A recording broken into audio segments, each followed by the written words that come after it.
From Darling Stadium in Hampton, WHCS Cable Channel 46 presents Group AAA Football.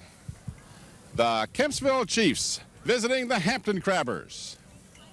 Good evening, everybody. I'm Tim Cole along with Bob Hintz. We welcome you to Darling Stadium for tonight's contest between the reigning state champion Hampton Crabbers, that's four-time state champions consecutively, and the Kempsville Chiefs. And Bob, this game is going to be an interesting game for many reasons. It always is when you're having an early season game like this. Kempsville's got a new coach coming in here, some untested kids, some untested offense and defensive schemes. It should be an interesting game, tough game to start against Hampton. Well, you know, I think it's tough to play Hampton. I don't care when you meet them during the year. But if you're going to meet Hampton, as Kickingham used to show, you meet them early in the season and you can play them better. If you meet them towards the end of the season, they are doing their jobs. Everybody's understanding the offenses and the defenses, and they make very few mistakes.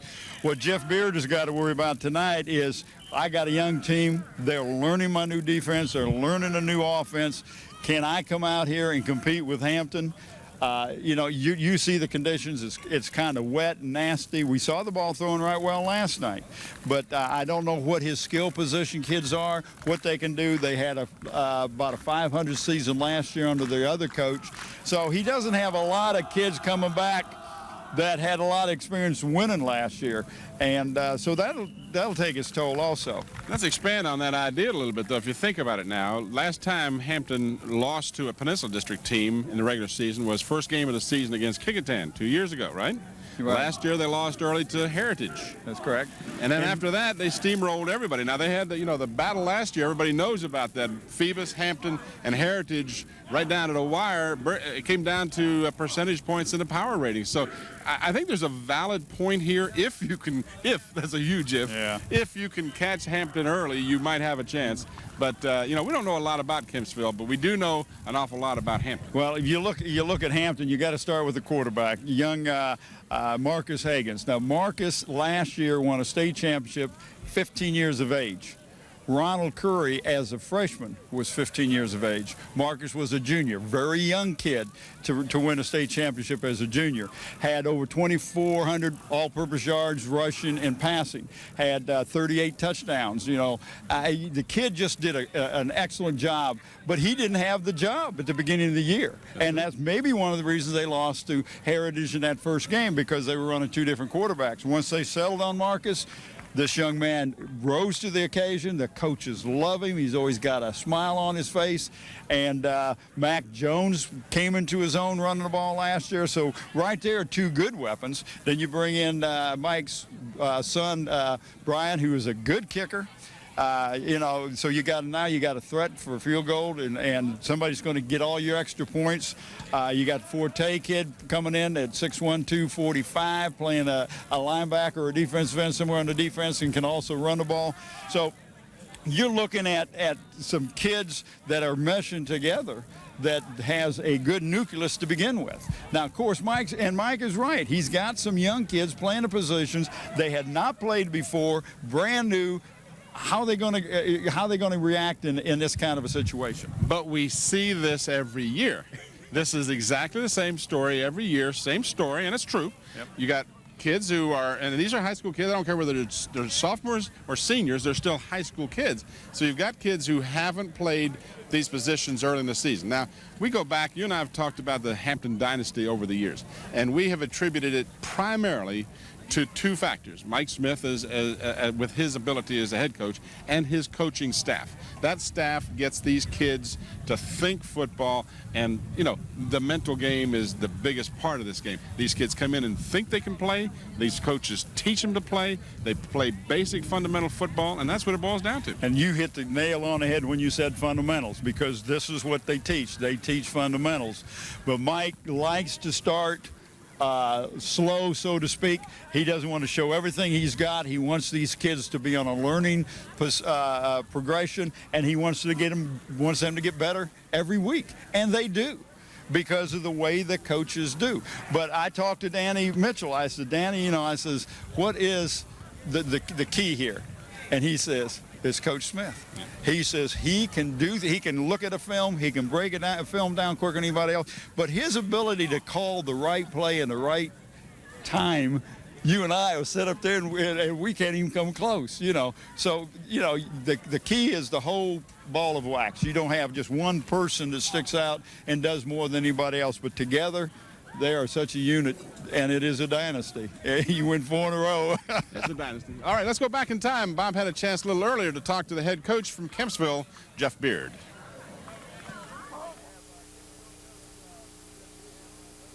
I have Kempsville coach Jeff Beard with me. Coach, first year as a head coach. I know you've been coaching a long time in the Southeastern District. Tell me a little bit about your team at Kempsville. Well, the team at Kempsville is a relatively young team. We've got a lot of juniors on the team, and we've asked them to learn a new system in a year, the wing T system, which is a very good offense. It basically takes advantage of undersized linemen and misdirection.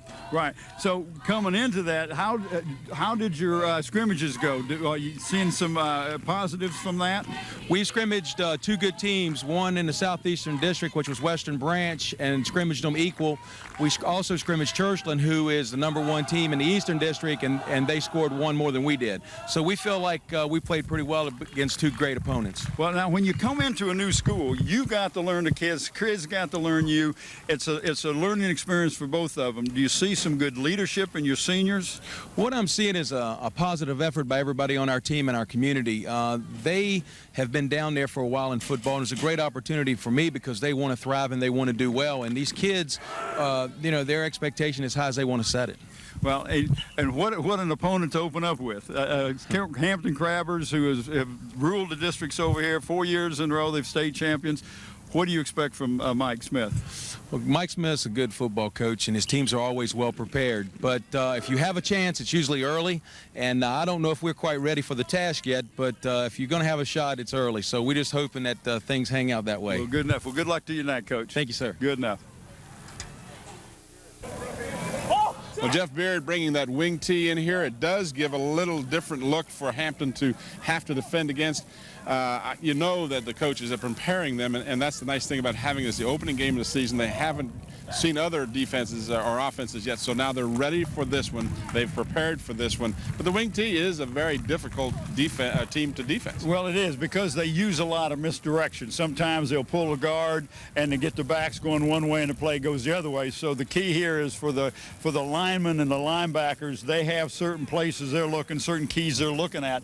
They've got to make sure that they maintain that and don't get caught up in, oh, there's the ball, I can run over here and make tackle, and the ball goes the other direction. But these guys are going to be prepared. There's no doubt about it.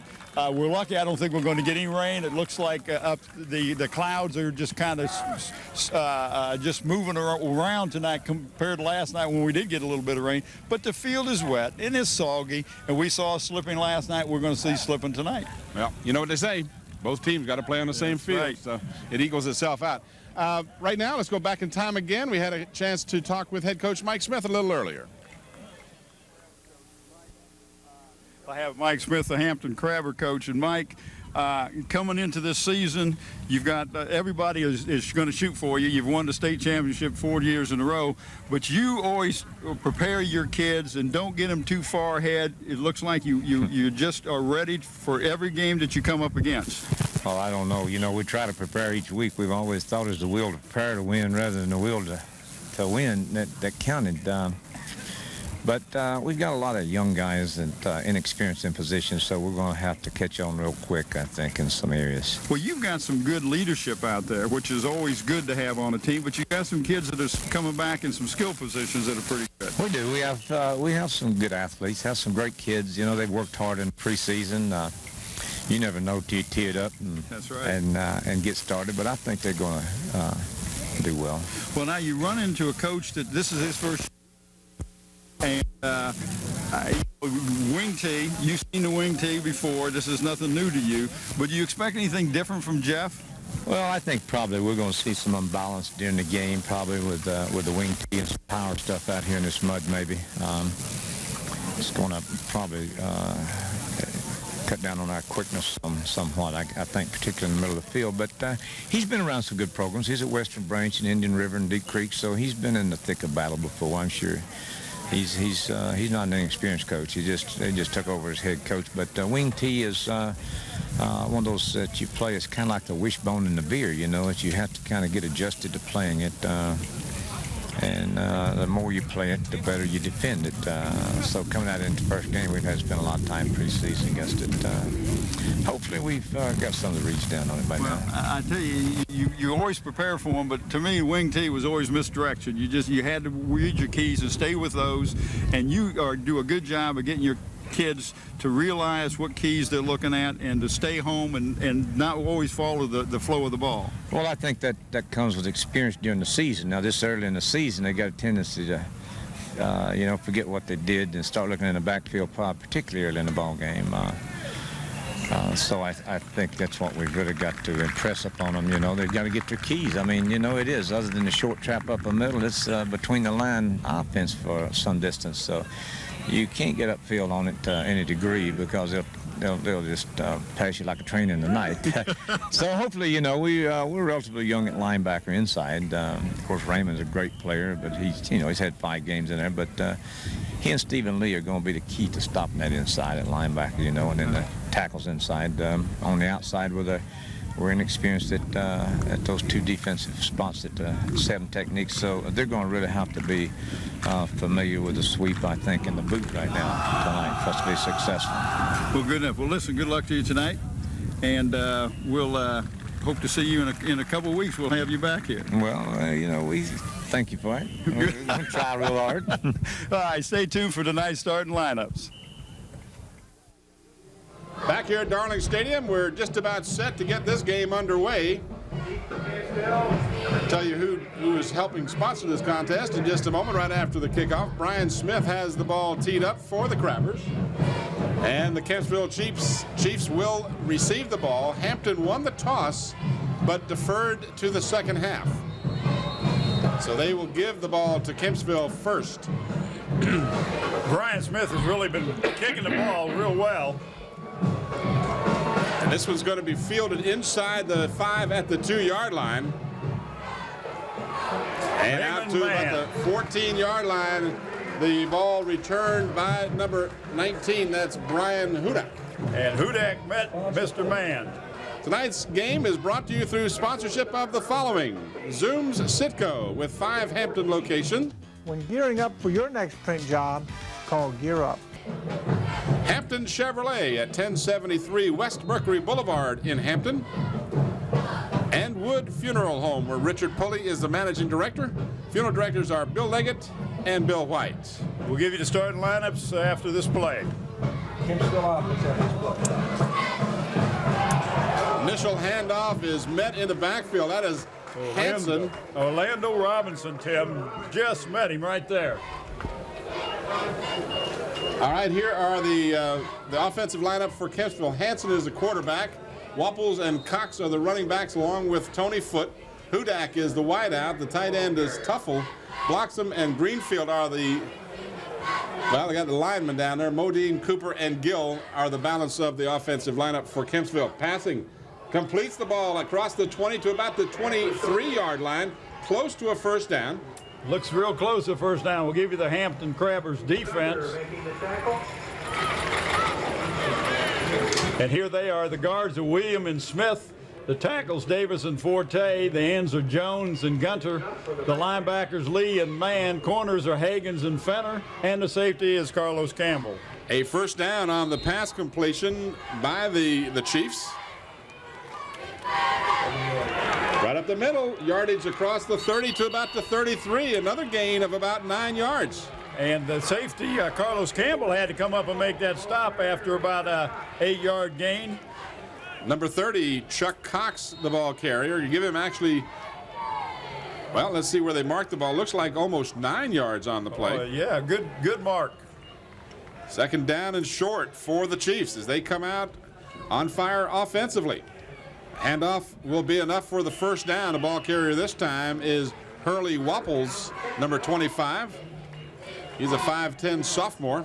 I'll give you the coaches for the Kempsville Chiefs. Head coach, of course, is Jeff Beard. He's assisted by John Hill, Monty Hilliard, Olin Mansfield, Nick Mygas, Tim Spruill, Brian Wingate, and Tim Wolf. And we'll give you the officials for tonight's contest after this next play. First down, and again, the Chiefs move the ball right up the middle as they cross the 42-yard line. The referee for tonight's contest is Mike Mitchell. Mike Mann is the umpire. Mike Hextall is the linesman. Mike Tucci is the line judge. Where'd he get a Scott in there? I don't know. Mikes? We got Scott Davis is the back judge. Scott Michael Davis. Scott Michael Davis, there you go. Could have been M. Scott Davis. Could have been. All right, second down and about 4 for the Chiefs as they have moved the ball now to their 42-yard line. Again, handing off in the backfield to number 30, Chuck Cox.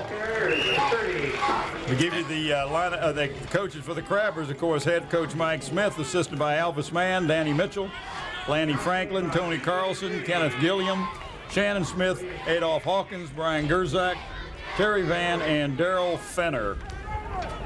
Ball marked across the 44. The Chiefs need to get to the 46.5 to get the first down. Quick snap. And they have the first down, and Cox has more. He almost broke that one as he is in Hampton territory at the 46-yard line. I'll tell you what, Tim, he showed a lot of strength running that ball, but that quick trap is working right now for the Chiefs. You don't want your safety having to make a lot of the tackles, but that's what's going to happen when you get a quick opener like that, and he's back beyond the linebackers before they got a chance to react. Straight back to pass. Got a man open. He completed the pass to the 33-yard line in spite of the good hit by Carlos Campbell. He held on to it for a first down. That's Brad Hudak, the young man that took the opening kickoff. Watch the replay. Campbell was there, but not in time. Tried to dislodge the ball from the receiver. He took a real good hit.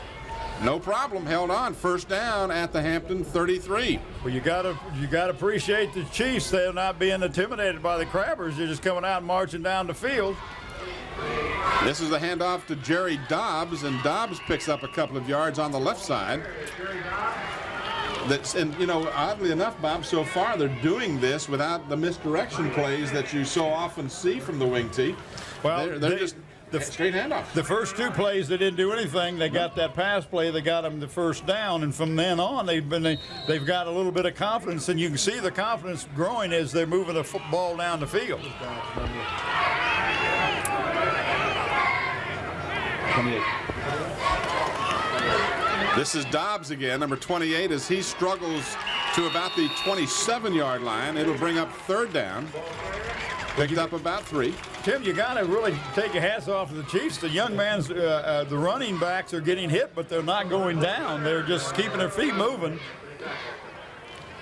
Big third down play here for the Chiefs and for the Crabbers. Surely is, as it's third down and 4. I don't know whether you look for the trap play or he's been very successful with the pass. The pitch to the near side, Cox. That good may have been a decision. That may not have been a good decision. Well, he got 2, but he needed 4, so now they'll have to make a decision here. Well, he was met on the outside by Marcus Higgins. Mac Jones was there as well, number 33, put a good stick on him. So we'll see now if I don't think we've seen a kicker come in here. Well, the kicker's number 87, Jonathan Quinn, and I don't see him. Quarterback Hanson is in there. It's fourth down and 2. The Kempsville Chiefs now with a huge fourth down here. Will they try the hard count will be the only question. See if they can draw Hampton off. No, they go with the snap. And this is going to be short of the first down. He didn't make it.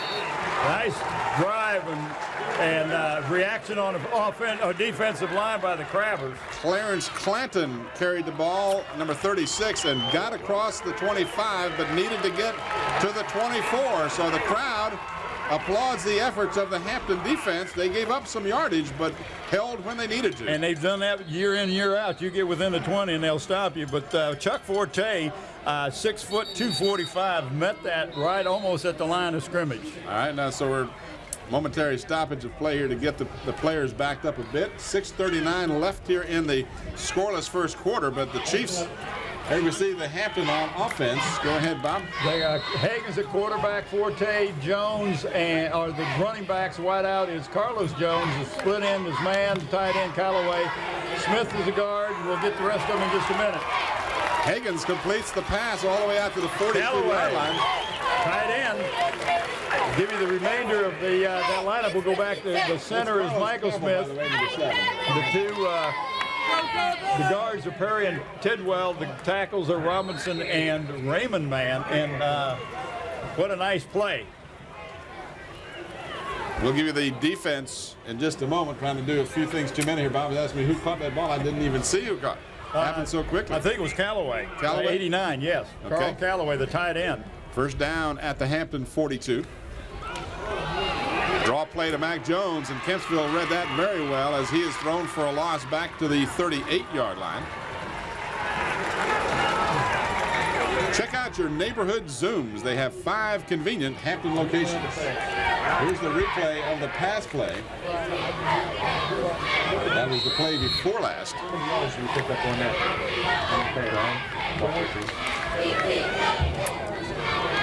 Second down after a loss of about 4. Second down and 14 for Hampton. Derek Fenner comes in and replaces Alexander Mann at one of the wideout positions.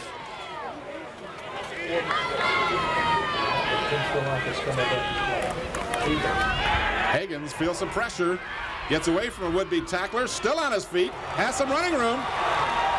Cross midfield to the 40.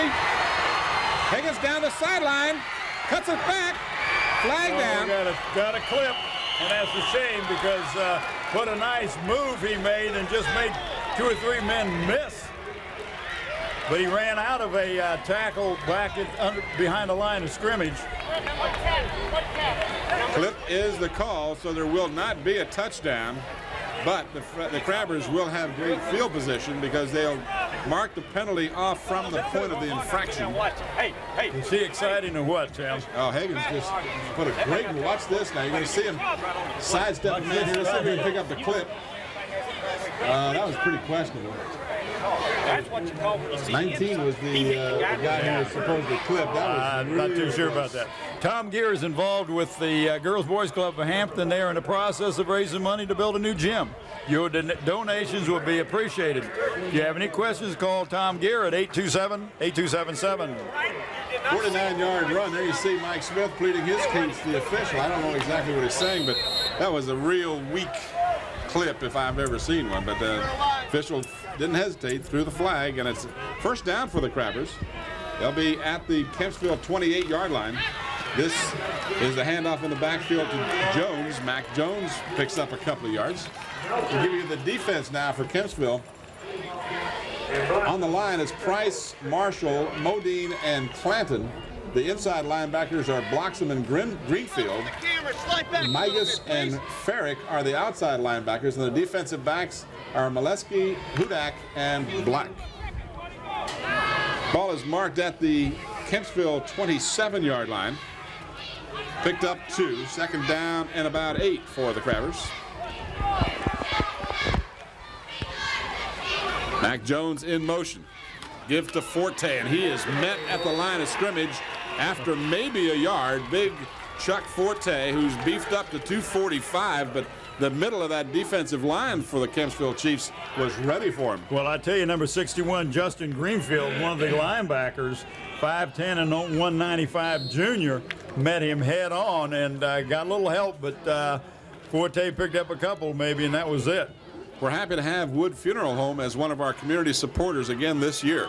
Wood Funeral Home, where the funeral director is Richard Pulley. On staff are Bill Leggett and Bill White. Third down for the Crabbers. Third down and about 7. Out of the I formation, play action. Higgins has some pressure and throws to Forte at the 15-yard line. That'll be enough for a Hampton first down at the 14. Tim, not only was that an excellent pass running to the left, but he really got some pressure. Oh, that was a great job to even get that ball away. Now, that running to his left, and you're going to see this here, he's got to avoid one tackler. I mean, that's just, you just don't know how hard that is to throw that pass. But if we could have slowed down a little bit, you would have saw how well he turned his shoulders and squared his shoulders before he threw the ball, and that's why he was so accurate with that toss. 12-yard gain, first down at the Kempsville 13-yard line. Again, they come out of the I formation. Mac Jones behind Chuck Forte. Higgins will not get a chance to get the ball away. A flag comes down. Flag in the backfield, and we'll see what this one will be called. And holding against Hampton, so insult to injury occurs. Well, that's not going to be real popular on this side of the field. But looks like the Chiefs may decline the penalty and take the play. We'll let them make that call. Well, I don't know, Tim. If they only lost 5, they look like they're going to decline it. Hampton Chevrolet is a locally owned business, and they strongly believe in supporting the community and the school system. Hampton Chevrolet at 1073 West Mercury Boulevard in Hampton. Second down after the 5-yard loss, second down at 15, and contact made by the Chiefs. The question will be, were they drawn off or did they jump off? That's that hard count, Tim. We'll get that 5 yards back real quick. Encroachment will be the call.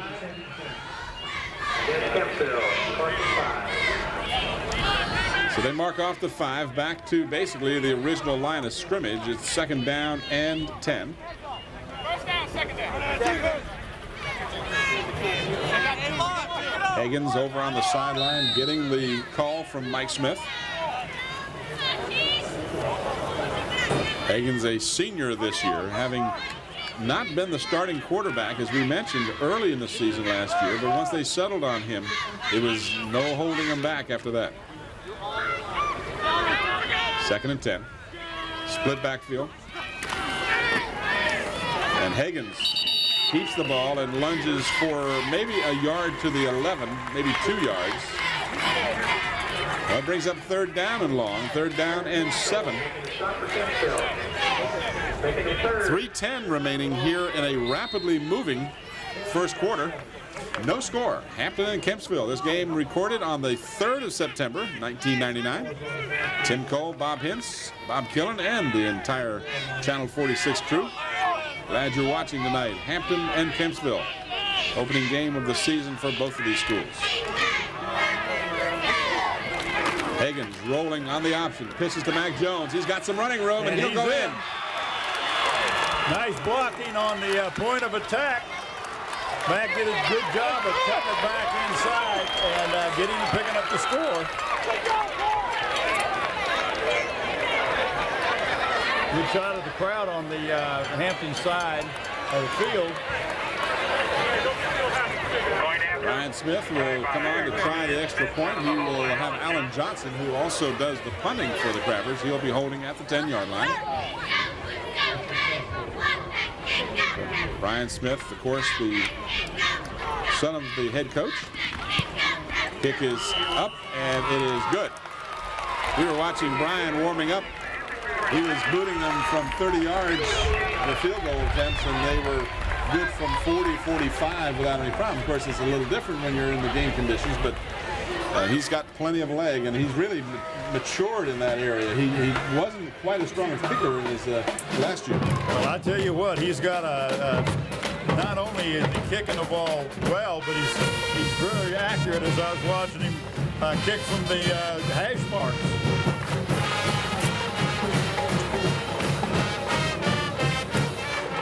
So the Crabbers get the ball on their first possession and drive the length of the field. The touchdown at 11 yards by Mac Jones. Here's the replay. And Mac with great blocking on the right side with no problem getting in the end zone.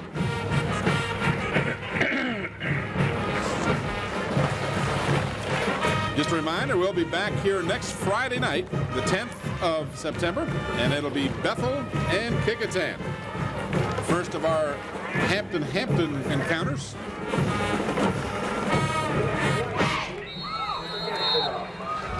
have a full schedule for you every Friday night until the 29th of October, or right through the 29th of October. We'll be here doing a game, but want you out here in person to watch your favorite team.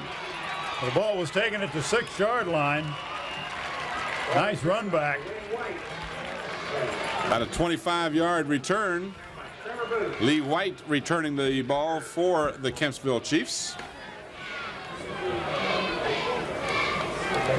31-yard line is the line of scrimmage to start this possession. The Chiefs moved the ball very well from their end of the field down to the Hampton 30 in their initial possession. But then when they got inside the 30, the Hampton defense shut them down. This is number 28, Jerry Dobbs carrying. He's a 6 foot, 185-pound senior trying the left side and lost his footing. It's not raining. The temperature at game time is very comfortable. It's in the low 70s. Yeah, mid to low 70s. So you don't have any problem with the heat factor that we normally run into this time of year. But and not nearly the wind that we had last night. No, the wind is really decreased compared to what it was last night in that other game. Here's some misdirection. And it picks up about 4 out to the 35-yard line. That's coming. That's that handoff coming from that wing back out of that wing T. That was number 25, Hurley Wapples. What a name, Hurley Wapples. I love that name. Almost as bad as Big Trickle, right, from the NASCAR racing. Marking it to the 35-yard line. It's going to be 3rd down and 6 for the Chiefs. Had the Warriors last night. Got the Chiefs tonight. Got the Warriors next week. Yeah, but a different Warriors. Hanson back to throw. Has some time. Has it almost intercepted, and that was a good job of the receiver becoming a defender, because that ball was almost picked off by Derek Fenner. Well, that was William White, the young man that run that kickoff back for 25 yards. If he hadn't hit Fenner, it would have been an interception. Here's your replay. That time, Hanson had some time, and again, good defensive effort by the offensive player to break that one up. I watched this young man punt the ball in warm-ups, Tim, and he was kicking it right well. We'll see what he does with the wind. Got a high snap, but gets it away. This one's not a bad-looking punt. Carlos Campbell will field it at the 32-yard line. He had some running room out to the 44.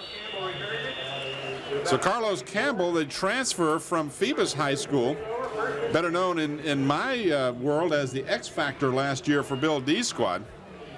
Campbell, extremely versatile. He can do a lot of things with the football. Well, he really can, and he is just a great athlete. Hampton will start this possession from their 44-yard line.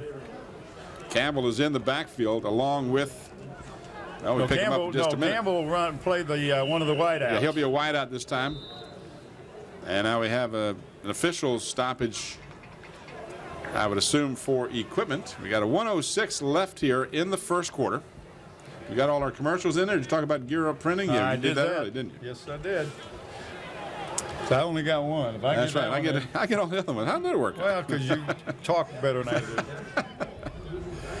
Or more often, at least. Well, you put I made it sound good, right? Mac Jones in motion to the right. We got a shotgun formation. Higgins out of the shotgun, wants to throw. He's got Campbell open and threw behind him. Campbell did a very nice job of trying to change his direction, but when you're running full speed like that, that's just impossible to do. It really is, and the ball thrown a little bit behind you, and the wind will have some effect, even though it's not real breezy. If it's gusty, it's going to change the flight of the ball a little bit, and you got to adjust to it. That field is slippery out there. Yeah, the field is damper today than it was for the game with Phoebus last night. Water standing on the sidelines. It's just, as everyone knows, the Tropical Storm Dennis has just been a disaster for this area with rain and wind and all the mess. Again, Jones in motion. Again, they play out of the back, out of the shotgun. This is going to be a quarterback draw play, and Higgins has the first down across the 45 to the 43-yard line of Kempsville. And that's a nice call, because you pass from it one time, and that time your linemen are going to rush hard. So if you can pop them outside and create a little seam in there, that gives you good running room for the quarterback, in this case Marcus Higgins, who not only can run the ball well but can avoid a lot of tackles. 13 yards on the pickup. 43-yard line is where they've got it. First down. Same formation. Again, motion by Jones. Forte back to block.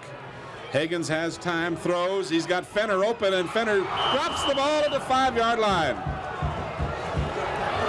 Derek Fenner had the ball lined up but just couldn't hold on to it. I think he turned, Tim, to get to the pick up that other 4 or 5 yards and didn't quite have the ball in his hands.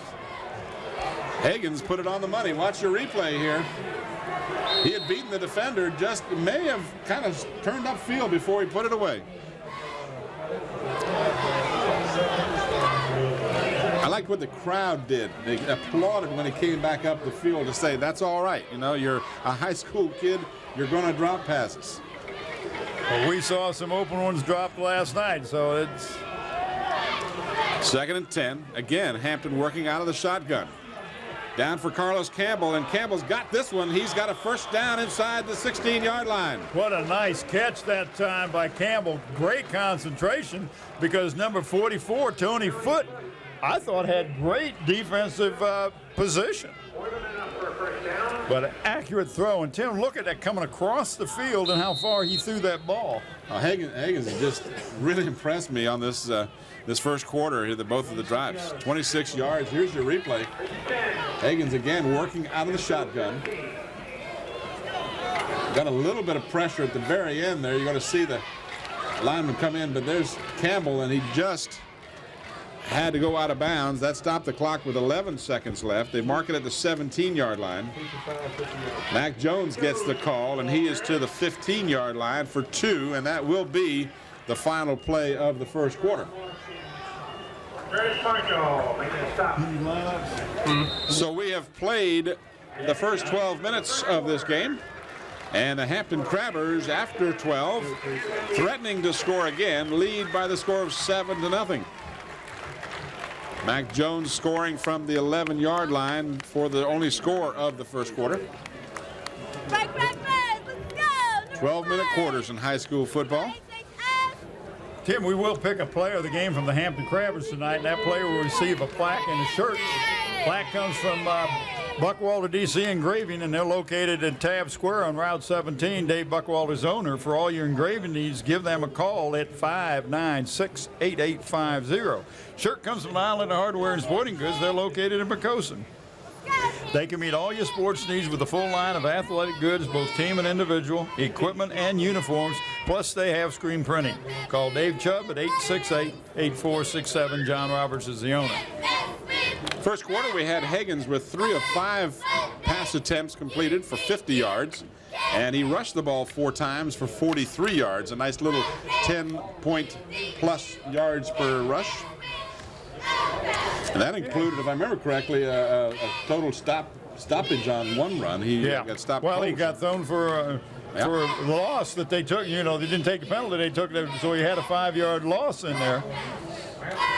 So the Crabbers get ready now for the second quarter to begin. They'll have the ball at the 15-yard line, 2nd down and 8.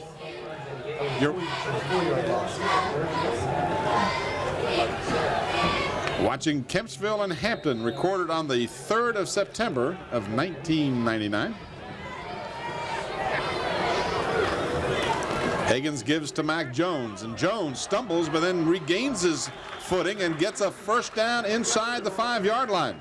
Nice individual effort after getting the ball, because he was hit at about the 10-yard line, but regained his composure and carried it down to the 4. Here's the replay. You're going to see him stumble right here. It looks like he was going to go down, and then he said, no, I need 6 more yards to make it first and got to get that first down. 11 yards. Pickup of 11 for Mac, and it's 1st and goal at the 4. Jones and Forte, the backfield. Wide to the left is Alexander Mann. To the near side is Carlos Campbell. This is Mac Jones. Jones bounces to the outside and is met by several Chiefs before he struggles to the 1-yard line. Well, Tim, he got hit at the 4, and he's taking that down to the 1-yard line. Young man just keeps his feet moving and twisting and turning. Well, you know what's nice is if you're Mike Smith, you got Forte and Jones in the backfield. You got the beef in there, and then you got Carlos Campbell that runs like a deer, and Marcus Higgins who does it all. So I mean, well, but look at Mac. He's 6'2", 230, so he's not a youngster. I mean, not a small kid, but Tim, he's just a junior. Watch out, people. He's back again next year. Higgins will keep and score. So Marcus Higgins takes the ball in from 1 yard out. Well, last year Marcus Higgins threw for 1,757 yards and 23 touchdowns, and he ran for 713 yards and 15 touchdowns. I mean, that's an average year, right? Yeah, I tell you, he's starting off already. Hampton Chevrolet urges you to support the community by giving to the Peninsula United Way campaign. Hampton Chevrolet, 1073 West Mercury Boulevard. Brian Smith on to try the extra point. It's up and it's good. For all your printing needs, call Gira Printing. They're located at 1909 North Armstead Avenue. Call Tom Gira at 827-7. Is your voice changing any of Bob? Yeah, drop an octave. Your wife just said adolescence is finally hitting you. Rue said what? She said nothing of the kind, actually. 10:43 left here in the first half. Hampton 14, Kempsville nothing. Tim Cole and Bob Hintz, hope you're enjoying this contest. We've got a full slate all season long. Every Friday night we'll be right here at Darling Stadium. We have some games coming up with Hampton City Schools playing Denby, I believe you said, Bob? I think, and then yeah. Heritage as well? Yeah, right. Bethel plays Heritage on the October the 8th, and Kickingham plays Denby on September the 24th. And then, of course, we have all of the Hampton City School games when they play each other. There you go. And we culminate our last game the week before the season ends on October 29th, which will be a big contest against Phoebus and Hampton. Always is. Phoebus opened the season very impressively last night with a 43-0 shutout over Nansemond River. Brian Smith has it teed up at the 40. And kicks a relatively short. Well, yeah, but he slipped. Did you see him go down? Yep. But I think that was an intentional little pop-up. Yeah, that was the kind of kick he did a lot of last year. So that was a 34-yard kick with no return. So the Chiefs will have it at their 26-yard line, rather. That's a very effective. You make him call a fair catch. There's no run back. Quarterback Hanson over the center. Again, the wing T formation. Yardage out to about the 29-yard line. 89, Carl Calloway made the tackle over on the far sideline.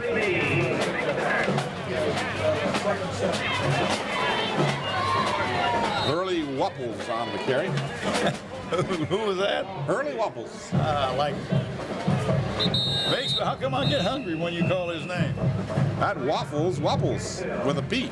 Oh, sound like you said waffles. Waffles. All right, we've got a timeout called on the field. And while we do have a timeout, let me again explain that we will pick a player of the game from the Hampton Crabbers tonight, and that player will receive a plaque and a shirt. Plaque comes from Buckwalter DC Engraving. They are now located at Tab Square on Route 17 in York County. Dave Buckwalter is the owner out there, so for all your engraving needs, give them a call at 596-8850.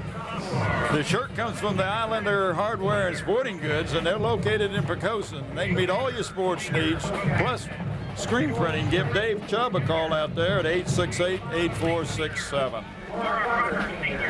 Shot a moment ago of Susan Bowers, one of our camera people. I think she's set up to the right side of the press box. That's right. You watch some of the fans in attendance, the Hampton faithful, which every year grows and grows and grows. I was kind of a bit surprised that we didn't have a packed house tonight, but you just don't have that same rivalry with Kempsville that you would. I tell you, this side is not full, but it's more than 3/4. I do want to remind everybody, we'll do that right after this play. And the ball came loose.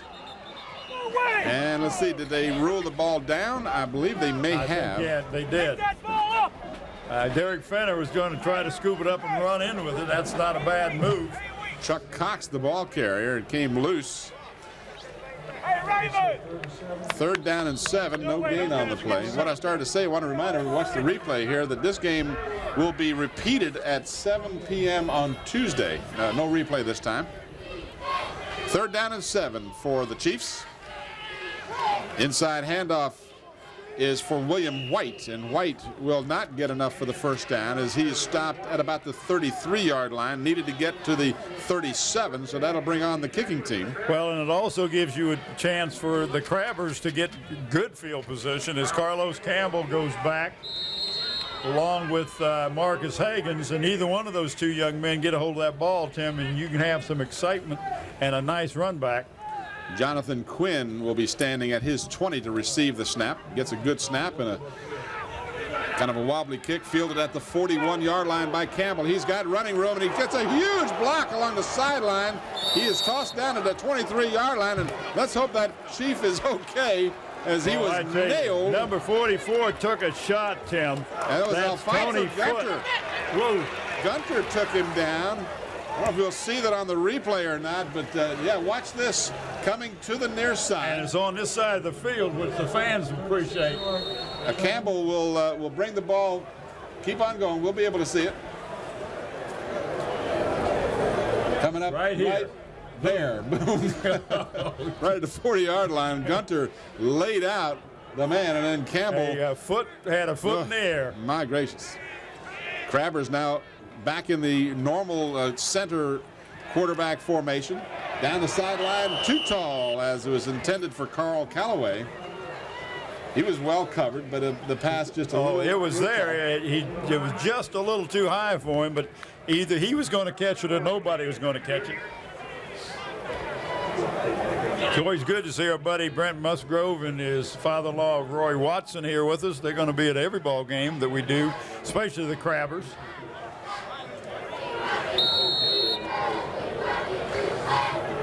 A lot of good fans here tonight. I tell you, Tim, this is the kind of time of the year you and I are looking forward to since the All-Star contest. Looking forward to this time of the year since last year. 8:48 left in the first half. 2nd and 10. This is a reverse to Campbell, trying to use his quickness to their advantage. Gets a block in the corner, and that was an illegal block. Campbell will score, but it will not count, as they're going to rule an illegal block in the back, I believe, on that side, and it was pretty close. That was close. Did we have that on replay? Top of the play. They're there. You're right. They were there. Got a clip. You mentioned it last night. If you can't get your head in front of the numbers, then don't hit them. So the play by Campbell, and I guarantee you Mike Smith doesn't agree with the call, but Campbell turned that corner on the flanker reverse, but the effort to spring him was as a result of an illegal block, according to the officials. So the penalty moves the ball out to the 34-yard line. They need to get to the 14, so that'll be 2nd down and 20. Mike's going to call timeout, I think. Sure So is. Hampton will burn their first timeout of the first half, leading by the score of 14-0. Want to remind you that after the game, you can make a trip to Zoom's with 5 convenient Hampton locations, and they have lots of good reasons to go to the game. Mike's going to use this time to do a little little discussion with Mike Mitchell, the referee. I think so, What do we too. got to eat at Zoom's Oh, anyway? we got some coffee to drink. Beantown coffee, right? Yeah, you say you like that stuff. Oh, that's real good. I had that when I was down in Birmingham, Alabama. That And was real you good. ate some Krispy Kreme donuts with it? I think you can see them on either side of my rib piece. Yeah, we was talking about Mike losing weight, and you said, I found it. I found it. it. Unfortunately. Ham and cheese Ham and subs. cheese subs, Coca-Cola, fried chicken, and of course those world famous Oh, you love potato 'em. wedges. You love them. You can't see it on your screen right now, but Mike is very calmly discussing his summer with referee Mike Mitchell. Say, look, I said, I- how was your summer? Said Mike says, look, I've lost 35 pounds. By Mike, the way, you know, have you had your eyes checked lately? I've got a coupon here for night check.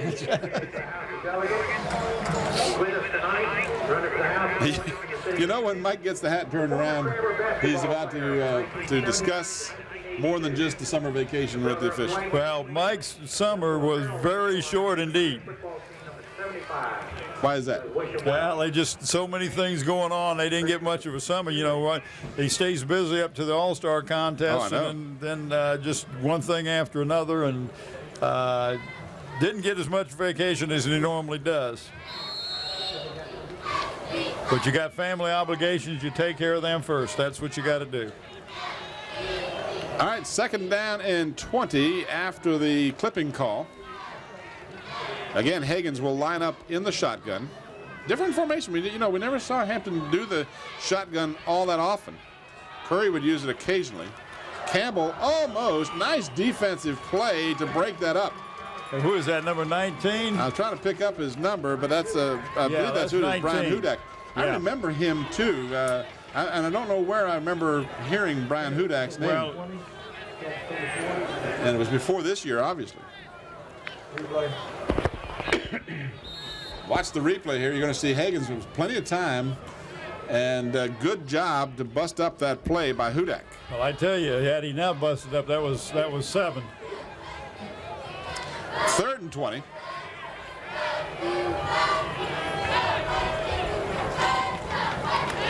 Again, Higgins works from the shotgun. Throwing for Campbell. He's got him, but just a little too long.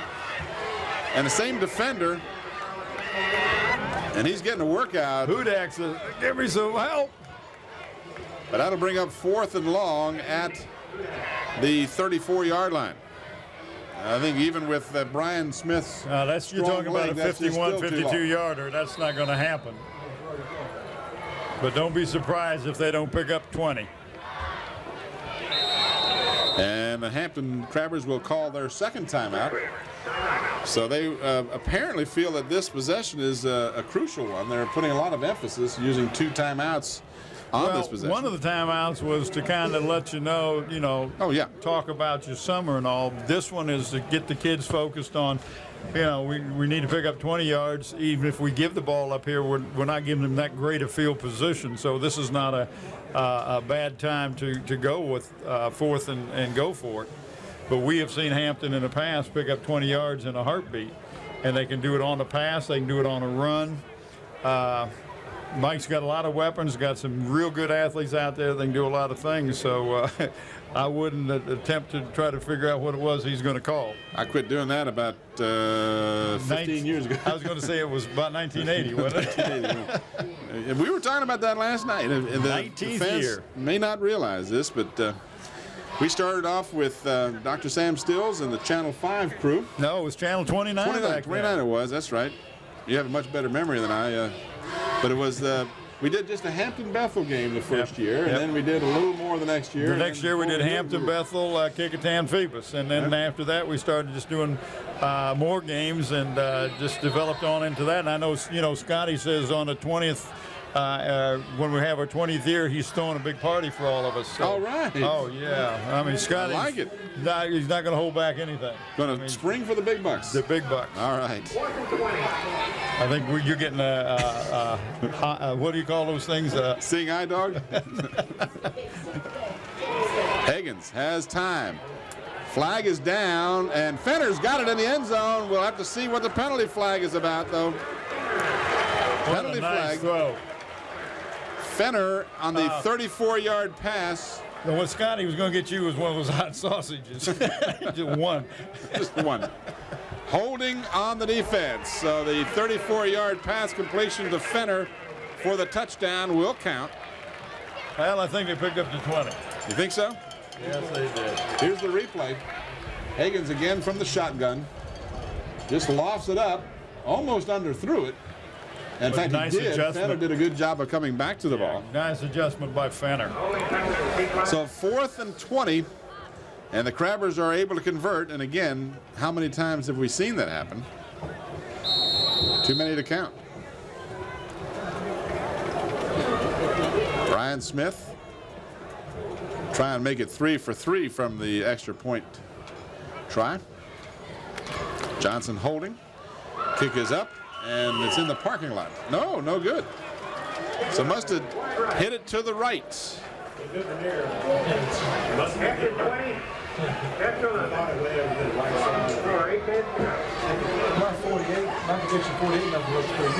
Starting to look that way.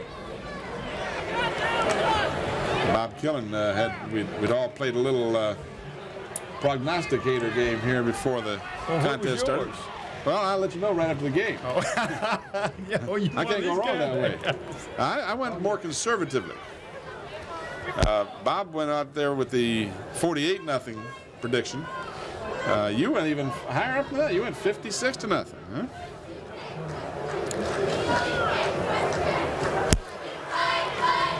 Well, I figured 28-28. No, I like it. First game they start off slow. That's right. You're gonna beat him. You got to catch him early. They're only going to score 28 a quarter.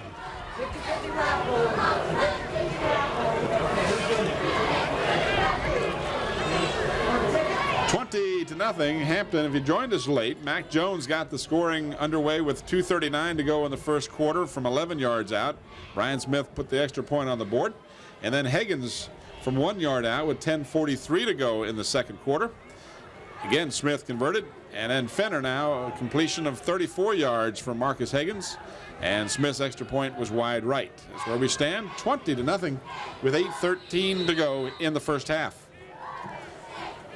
Brian Smith gets the full swing this time, and this is fielded by Brian Hudak. Hudak's got some running room. Well, he is out to the 29. Quick, and look who made the tackle again, Raymond Mann. It looked like for a moment that he had a seam, and Raymond Mann says, no, you don't. And that seam closed real quick. Yes, it did. So 29-yard line is where they'll start. Chiefs moved the ball effectively on their very first possession, as I said, until they got to the 30-yard line or 25-yard line of Hampton, and then it just shut down completely, and they've been unable to get an offense going ever since. This is Jerry Dobbs on the carry. He's out to the 35-yard line, so he picks up a little more than 5. Chris Perry, one of the tacklers that time.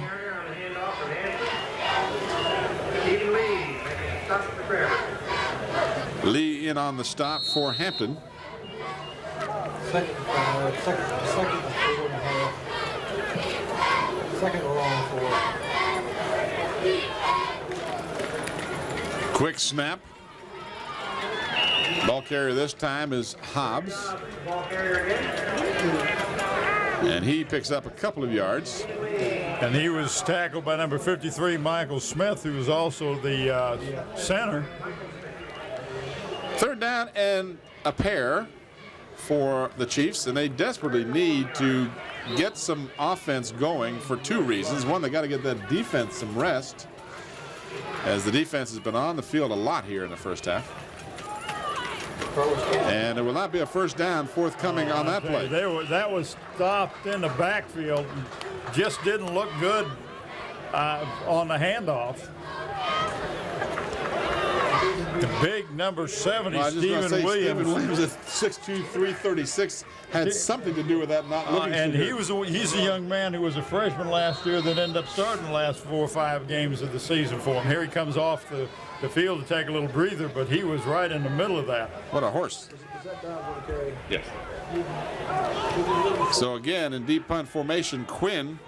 This one is fielded by Higgins. They fake the reverse.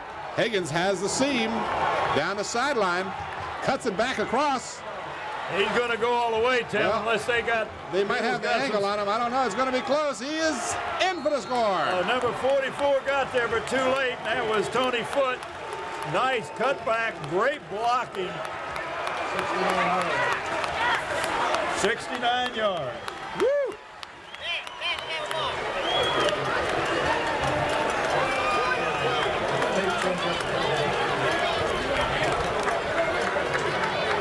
.607 to go in the half, and Hampton has broken this one wide open.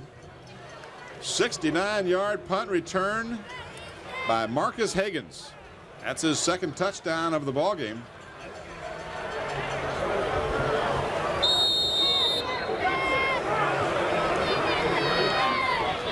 Brian Smith now will try to regain his form as he missed his previous attempt. Johnson holding. This one's up, and this one is through the uprights.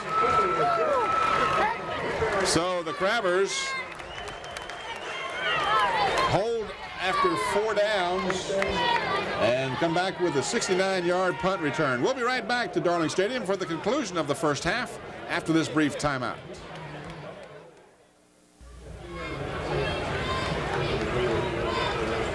Well, the crowd still buzzing over the 69-yard punt return by Marcus Higgins. We'll show that to you again if we have an opportunity. But he and Campbell, I believe it was, or was it Fenner was back that time? No, it was Campbell and Higgins. And Higgins were the two deep men, and he just faked the reverse. Yeah. But that's a good, that keeps the coaches thinking, because you can, next time he may hand it off.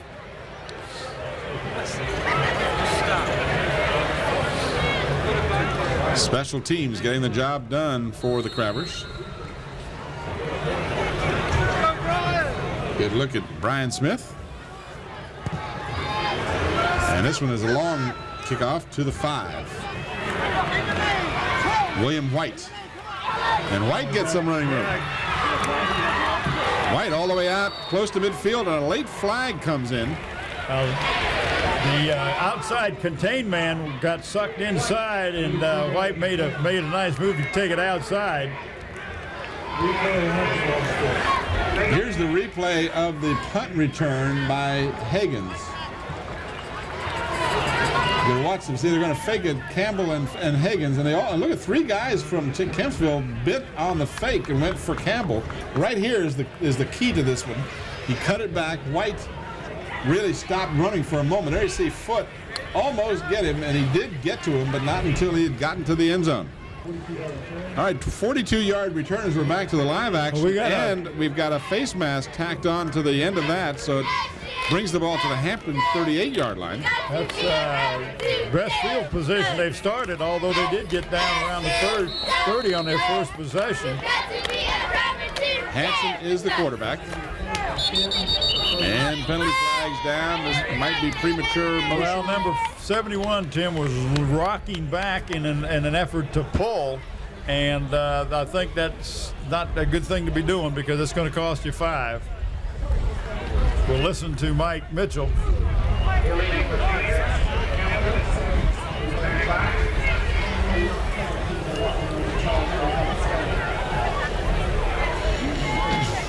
We appreciate Mike wearing the mic tonight. Well, there's mics all over the place out there Tell tonight. you what. Mike Mitchell, Mike Mann, Mike Hextall, Mike Tucci. And another penalty flag.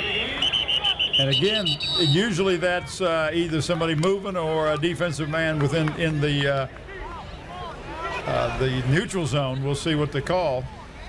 Well, it looks like it's going to go against the Chiefs again. So consecutive mental errors by the Chiefs have cost them 10 yards. You just can't do that when you're down 27-0 and you get good field position and then hurt yourself with 2 consecutive penalties.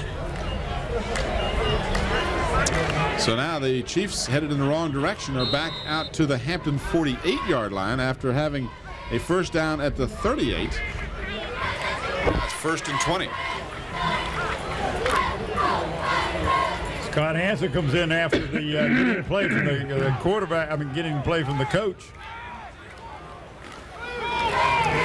Motion man Dobbs has the ball, and the Crabbers have him.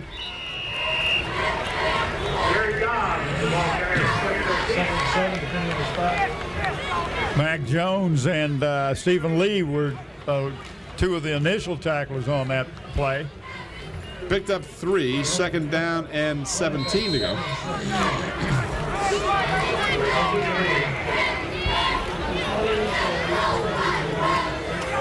Less than 5.5 minutes to go here in the first half.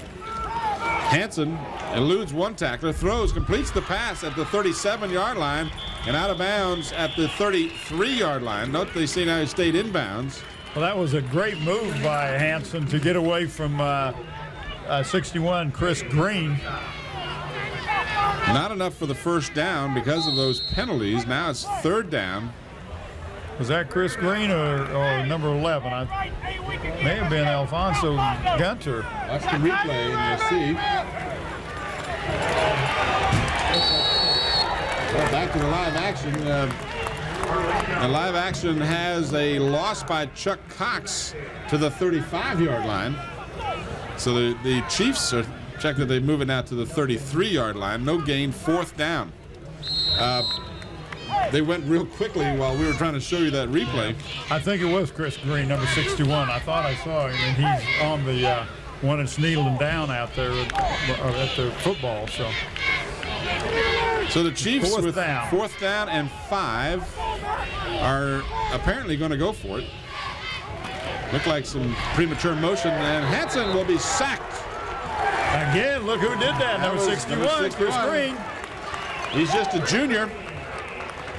So the Crabber defense does it again as they get the ball back on downs. 2nd time in this game that they've held on downs. So the Crabbers will have another chance. Watch the replay here. Hanson's offensive line just broke down that time, and Green just came right up the middle and sacked the quarterback. And it wasn't just Green. There was about 4 Crabbers that had broken through. Green just happened to be the first guy there. So 4 minutes and 1 second left in the first half. 40-yard line, the line of scrimmage. Now they're shifting all over the place. Looks like some confusion by the Crabbers on the offensive set. Out of the shotgun again. Interesting that Crabbers are using the shotgun a lot in this game. Flag goes down. Generally, you'll see a holding penalty in that area. Higgins does a good job of evading the tacklers. Finally goes out of bounds, but a penalty flag down at the line of scrimmage.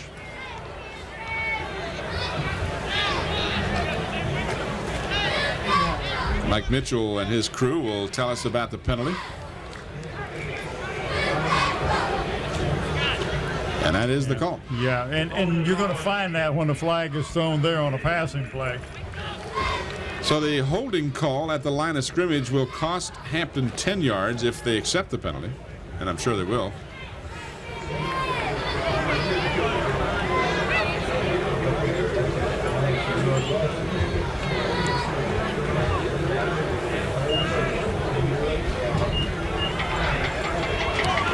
So a 10-yard mark-off moves the ball back to the 29-yard line of Hampton.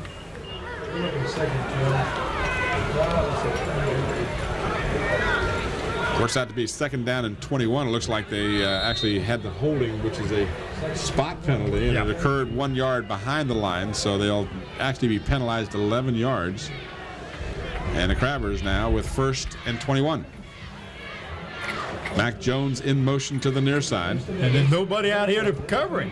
Higgins, quarterback draw, and Higgins uses that speed. He's out across midfield to the 46-yard line of Kempsville. And that'll be enough for a Hampton first down, a gain of 25 yards for Marcus Higgins. Nice open field tackle that time by number 88, Rochelle Black, 5'10", 150 junior. They should call that play the Red Sea play. Man. Because it just parted like the Red Sea. But Tim, I don't know if you noticed, Mac Jones came in motion. Nobody was out here. There were three receivers being covered by 2 defenders. Well, I think you're seeing and a the young coaches are going to catch that too. Yeah, you're seeing a young Kempsville team that's coming apart at the seams here in the first half. As they got to come back out of the second half, which is really. Higgins has time. Forte was the intended receiver. The ball looked like it might have been tipped, and it was. I think it was.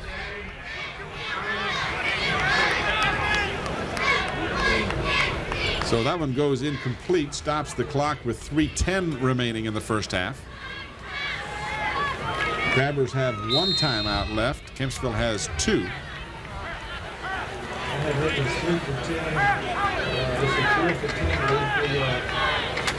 I heard Bob saying Higgins 4 for 10 for 84 yards there in the first half. Nice 4 passes. Yeah. Had 2 that were dropped. Higgins again, play action. In a crowd, and that was nicely knocked away at the last Number minute. 88, Tim, Rochelle Black. Good job on defense, because that was 6 if he didn't get a hand in there.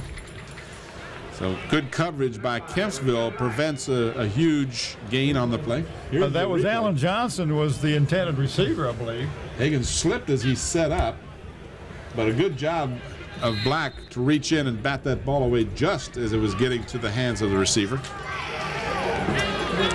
Field is you know, as in good a shape as it could be expected with all the rain that's been going on, but slippery nonetheless out there. Well, Hampton's got 2 wideouts this side with the tight end and a split end at the top. Higgins wants to throw, got a man wide open, and Fenner just can't hold on to it at the 35-yard line. So Fenner having a tough first half with a couple of drops.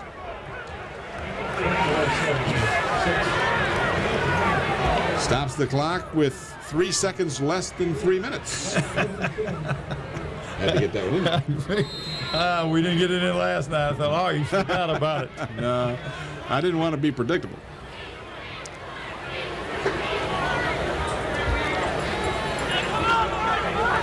So the Crabbers now looking at 4th down and 10. Higgins gets the call from the sidelines, and they'll go without a huddle as they're dangerously close. Now they're going to have to call a timeout because they were running out of time and would have been penalized 5 yards. So the Crabbers will use their final timeout of the first half. And now they'll have plenty of time to discuss what they're going to play here. Now, you recall the touchdown before last, the Crabbers were looking at a 4th and 20 at the 34-yard line. And Mr. Fenner didn't drop that pass. As well, you know, and he had a coverage man on him. Now, when he's been wide open, yeah, he's had trouble twice now. Right. So the key with Fenner maybe be let the defender be there. Say, come here, come here. Please come here and catch the ball and score.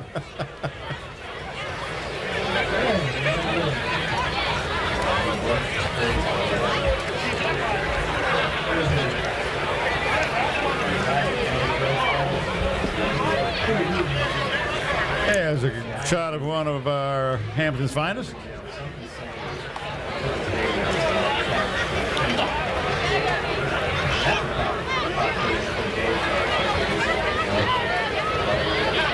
.257 remaining in the first half. It's been all Hampton. Mac Jones scored to open it. Higgins, Fenner, and then Higgins again. Higgins with that spectacular 69-yard punt return. We got well, they in punt formation, but you know what happens from this. You can pass from it, you can kick from it, you can run from it. Well, Kempsville is not playing it as a punt. Flag goes down, and this one is picked off. So Rochelle Black intercepts the ball, and now he fumbles it as it's stripped nicely by Gunter.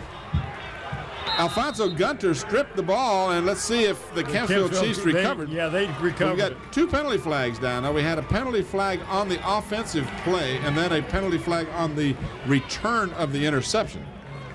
So we'll let Mike Mitchell figure this one out for us.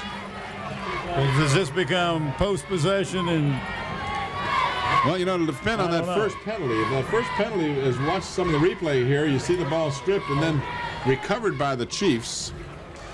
But if that first penalty, well, let's listen to Mike Mitchell. He'll tell us.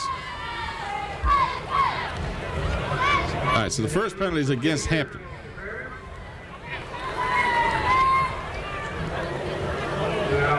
holding on the return. So that would be a post-possession foul. So they'll decline the illegal procedure, Will Kempsville, and then they'll tack on or rather mark off the penalty against Kempsville on the return, I would assume.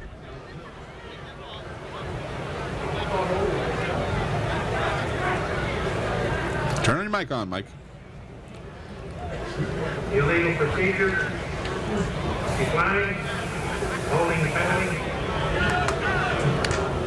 accepted. Okay, so the Chiefs will get the ball at their 33-yard line after the interception by Rochelle Black, the senior. 2:42 left. Kempsville with 2 timeouts remaining.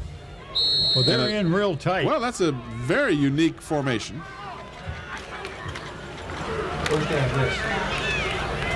Handoff and a short gain. Chuck Cox. That was a very unique, tight formation. I don't think. Yeah.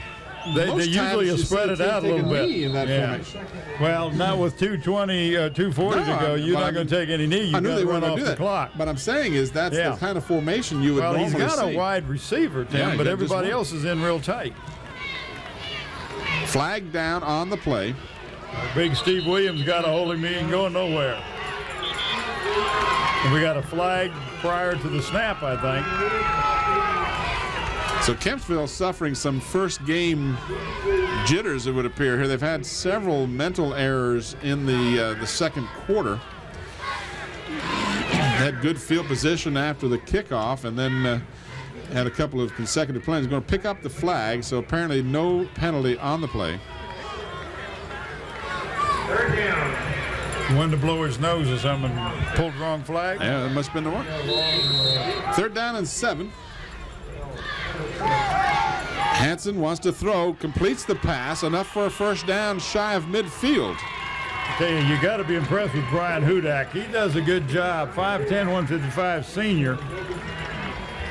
Only receiver out on the pattern that time. So Hudak gets the first down short of the 49-yard line. It's called the 48. And the Chiefs now, with 1:46 to go in the half, have another first down. Up the middle. Good yardage picked up that time. That is Clarence Clanton.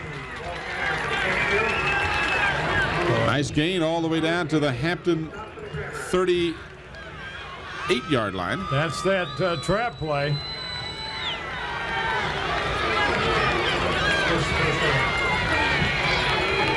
So yet another first down for the Chiefs. They haven't moved the chains yet. I'm not quite sure why they haven't. Was there a penalty flag? Yeah, I guess there was. That's why. I see it now. There's a penalty flag over by the first down marker. I didn't see it either. Line of scrimmage. I didn't see it at first. Well, that's going to negate a nice run by Clanton. Listen to Mike Mitchell.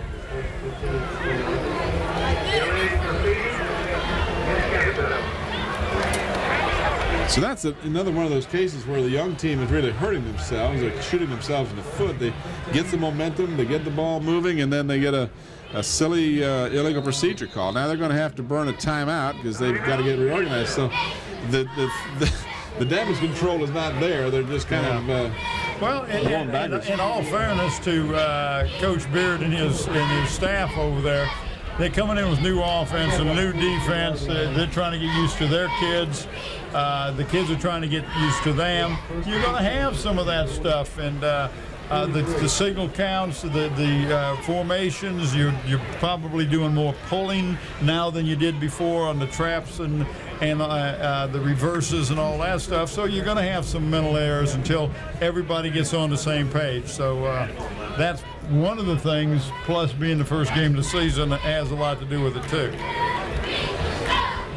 Coach Beard out on the field, had a brief conversation with Mike Mitchell, asked him how his summer was, where was he going after the game, did he want some pizza, and oh, by the way, did you want to use my coupon for the eye test? Well, it's not always Mike Mitchell making the calls, though, but they, you know, say, we got a coupon, you want to give it to one of your guys. You want to pass this amongst the rest of you, or something to the effect that between the 5 of you, one of you has a good set of eyes. Hanson stumbles, throws, and is caught. Well, I tell you, Hudak is awesome. Right at the first down marker. He's apparently going to be a little short of the first down by about a half a yard. Derek Fenner and Stephen Lee were both back there, but what a nice catch. Here's your replay. I mean, that was a tough catch. So it's second down and a yard as he comes up short of the first down. Clock moving with 1:07 to go. Hanson back, has some time. Got a man open, far sideline, can't hold on to it to the 35-yard line. That was number 9, Raymond Quiones. Tim, that was another one of those cases that he was too open and then also was looking for the sideline and really didn't concentrate on the ball. Saw the scoreboard, 1 minute exactly remaining in the half. Is that one less than 101? No, this is one run on the button. And no lessons here. It's a minute less than 2 is all it is. 43-yard line, third down and a yard.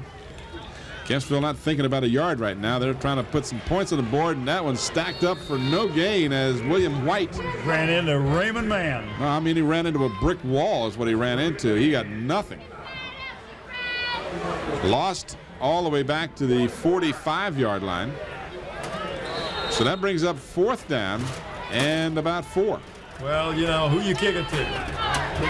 You got to watch Carlos Campbell and you hope the clock runs out before you have to kick it is what you hope. Marcus is saying, I don't think you're going to kick it. Well, he does, in fact, kick it, but this time he very wisely kicks it for the corner. That's going to be a great kick down to inside the 5-yard line. So a beautiful punt. So the Crabbers will get it with 16 seconds remaining. And most coaches would just take a knee. Yeah. Well, I'm glad you said it the way you said it. Because that's what most I wouldn't second guess Mike Smith for take a nothing. knee right after they throw a 95-yard touchdown pass.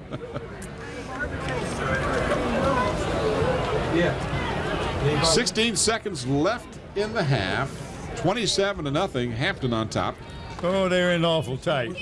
Well, yeah, looks like they're going to split them out a little bit. Okay. Looks like, well, maybe no, yeah, no, you know. Michael, keep you guessing right till the end. Nope, how about that? See, they actually took a knee. So just when you want to try and figure the predictability. Well, that's the end of the first half. All right, so we have reached halftime, and it has been Hampton owning the ball in the first half. Our score at half is Hampton 27, Kempsville nothing. We'll return to Darling Stadium for the third quarter of action after this brief timeout.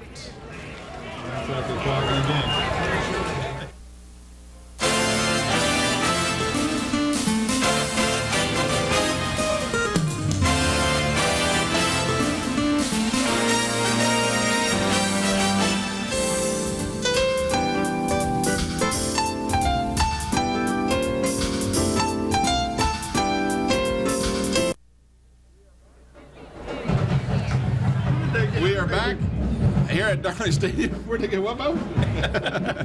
Never mind. First half. Hampton, 15 rushes, 102 yards, 4 of 13 with 1 pick. That coming late in the first half. 84 yards passing for Higgins.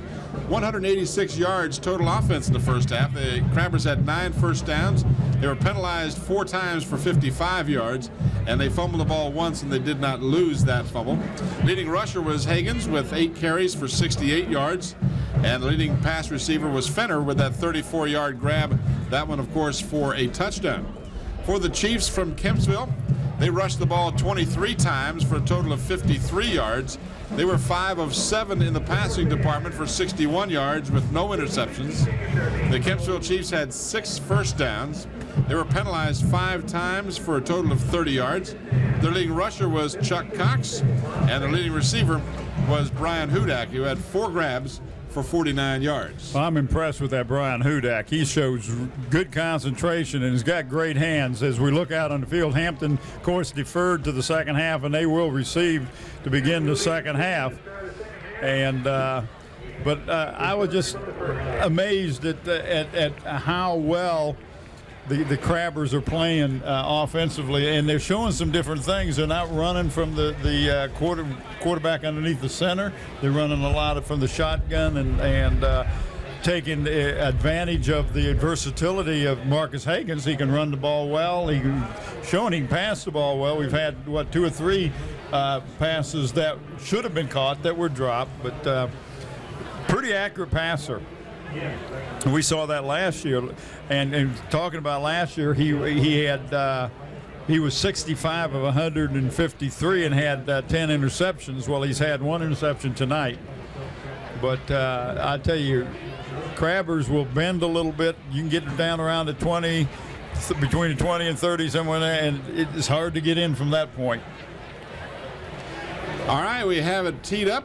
Second half getting set to get underway as Jonathan Quinn will kick off. Carlos Campbell is back deep along with Marcus Higgins on the far side of the field and Fenner to the near side. So a trio of dangerous receivers. And this will be Campbell who will take it at the 10-yard line. Campbell to the 22, still going, finally taken down at the 22-yard line. So a 12-yard return. 17-yard return. 17-yard. Did I get it right yet? So I said 17 yards. Instant statistics Leave it over to here. the stat man to give me the right stuff. That's why, Instant statistics. that's why I don't do that stuff. See, that's math. I don't know how to spell math. Yeah, that's one of the R's, right? That's right. One of the R's, math. Here's the return at the 10-yard line. There's 10. There's 15. And 2 more. 17. Yeah. See, the man was right. Kempsville late in getting some of the defenders on the field. Higgins rolling to the near side, wants to throw, does. Forte couldn't quite come up with it, just a little bit low. Good pressure that time by number 30 from the Chiefs, and that's Chuck Cox. He's just 5'10", 155, just a sophomore for the Chiefs. Check out your neighborhood Zooms. They have 5 convenient Hampton locations serving. And I heard they're putting one up there where you are. They are. Citgo Gas, they're going to put one up there. In fact, they've demolished the old Lotus Pond restaurant there on Warwick Boulevard, and they'll have that Zooms up and ready by the end of the year. Do you think that you can just get an account that you just walk in and then you pay it at the end of the month? I'm sure hoping so. What's David Allen's number? I think David would help you out there. And it looks like the Crabbers might have taken too much time as Mac Jones was coming in motion, but the Crabbers looks like they'll draw the 5-yard penalty for delay of the game. We'll listen to Mike Mitchell as he tells us about it. 5 yards, second down. Gear Up Printing is the place to go for all your printing needs. Any business cards, letterheads, or any of that sort of thing that you need, it gets the personal touch. Only available at Gear Up Printing. They're located in 1909 North Armstead Avenue. Call Tom Gear at 827-8277. Jones in motion, out of the shotgun. Higgins, quarterback draw, has wide open running room and slips as he tries to cut to the left, but not before he picks up the first down at the 42-yard line. And number 11, Mike Molesky, 20 yards. just a sophomore, made the tackle, but watch the replay. Just wide open. Well, I mean, they just sucked that defense in there, and he just goes right up the gut. So 20-yard gain for Higgins on the quarterback draw. First down, Hampton at their 42. Just underway here in the second half. Tim Cole, Bob Hintz, and the Channel 46 crew bringing you this game, taped on the 3rd of September, 1999. Mac Jones in motion to the near side. Higgins out of the shotgun, wants to throw to Jones. Crossfield completes the pass at the 48-yard line, right at the first down marker, depending on the mark. Nice job of concentrating by Mac Jones. Tim, he knew he was going to get hit. Well, and that's one of those circumstances, too. That's a dangerous pass because you've got 2 defenders there. If they pick it off, There's nobody between them and the goal line. And the defenders that time were Migas and Hudak. They mark it at the 49-yard line, which will be just short of the first down. They call it a gain of 9. Watch the replay. You're going to see Jones coming in motion. He'll go out of your picture for just a moment, and then he'll come back in as Higgins will get it to him right at the 49-yard line. Well, Hudak left his receiver who was deep and came up to help on that tackle. Jones in motion to the far side this time. Fenner flinched at the line, but they didn't call him. And Forte will carry the ball for 4 yards and a first down at the Kempsville 45. Chuck Forte previously played for the Kecoughtan Warriors, as did Derek Fenner. Forte, of course, did not play in the Peninsula District last year, left Kecoughtan, went to Atlantic, was it Atlantic Christian? Christian over in Norfolk. And then his senior year now is with the Crabbers. And, of course, Carlos Campbell came over from the Phoebus Phantoms, where he was very successful for Bill D. Pitch goes to Jones. Jones has yardage to the 40 and then slowed down and stopped on an interesting tackle. Looked like Jones was going to take off, but Mike Molesky just slowed him down and then stopped him cold. And you got to be impressed by that young man. He's a backup quarterback and one defensive backs, and he's just a sophomore. Here's your replay. Now watch what's happening. Mac Jones with that leg power, but boy, what a nice tackle by Molesky.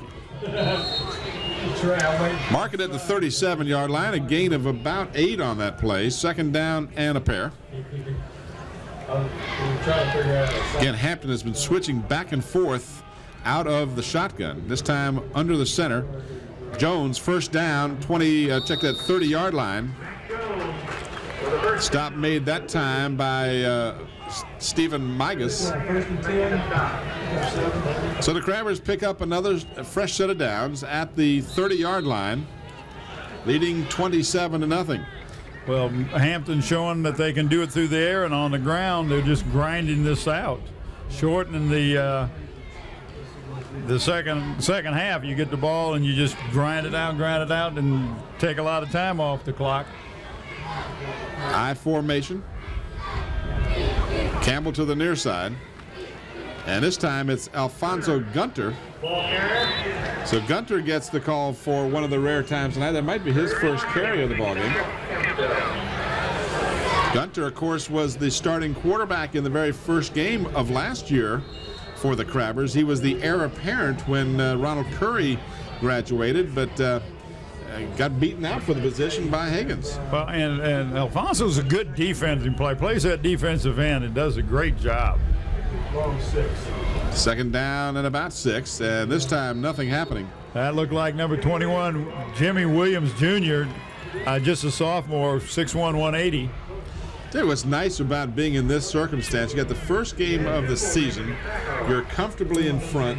Now you can do some experimentation. You can get some guys in there that might not necessarily be your starters in a close game, but gives them game experience. And that's what, Mike Smith and his crew have always been able to do, is get players experience during the season. So when it gets into that crucial time of the year at the latter part of the season and the playoffs, you've got a lot of experienced players out there. Higgins over the center. Fakes to Gunter. Now throws in heavy traffic. Flag will go down. Yeah, that looked like inadvertent contact. Well, though, but you made contact before the ball got there. Yeah. You make contact as you're both going to the ball, but you can't do it before the ball gets there. No, and what happened was Mac Jones's progress was impeded by Hudak, and Hudak seems to be slightly shaken up on the play. Watch the replay here. Probably can't see it because it happened so quickly at the end of the play. About the same time that the ball got there, the contact, but it was a little early, as you said, Bob, and the right call was the pass interference against the Chiefs. Defensive pass interference, half the distance to go, automatic first down. So even with slowing that down, it's just impossible to really see the timing of the ball getting there. Nonetheless, the right call, and the Crabbers will benefit with a first down at the 13-yard line, it appears. Yeah, he looked like one of the Mikes wasn't sure where to put that ball down. Maybe that was Scott. He's one of the outcasts. So at the 13, first down. This is Forte, and he gets down to around the 11. Clock continues to move. We're down to 7 minutes and 3 seconds left in the third period. No score in the second half so far. Pickup of a couple for Forte. Marked the ball just inside the... The Hamptons had the ball, what, a little over 5 minutes. Yep.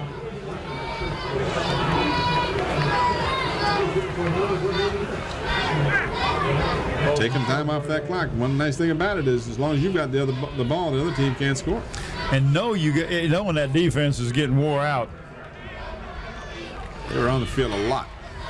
Slant pass, incomplete. Carlos Campbell, the intended receiver.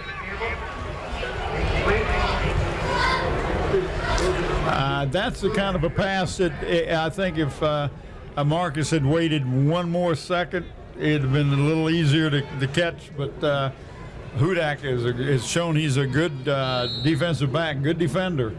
Well, and again, that's one of those things. That pass, you're absolutely right, Bob. In the 6th or 7th game of the season, that pass would be on the timing. But that was a very good point. That ball was just thrown a little early, because shortly after the pass was thrown, Campbell was wide open, so he could have hit him with just a little more time before he threw it. Third down and 8. Make sure that your microphone's in, Higgins, and he is going to be tackled back at the 21-yard line. I see he just could not outrun number 30, and that's Chuck Cox. I look up the replay, but I can't do it. Try and look at the replay. Okay. I'm alert. Replay. Here's your replay. You're going to see Higgins, and good pursuit by Chuck Cox, just would not allow him to get outside. So Higgins never did go down, but nonetheless went out of bounds. So it looks like Smith is going to try about a 20, let's see, it's on the 28, it'd be 38. 38, yeah.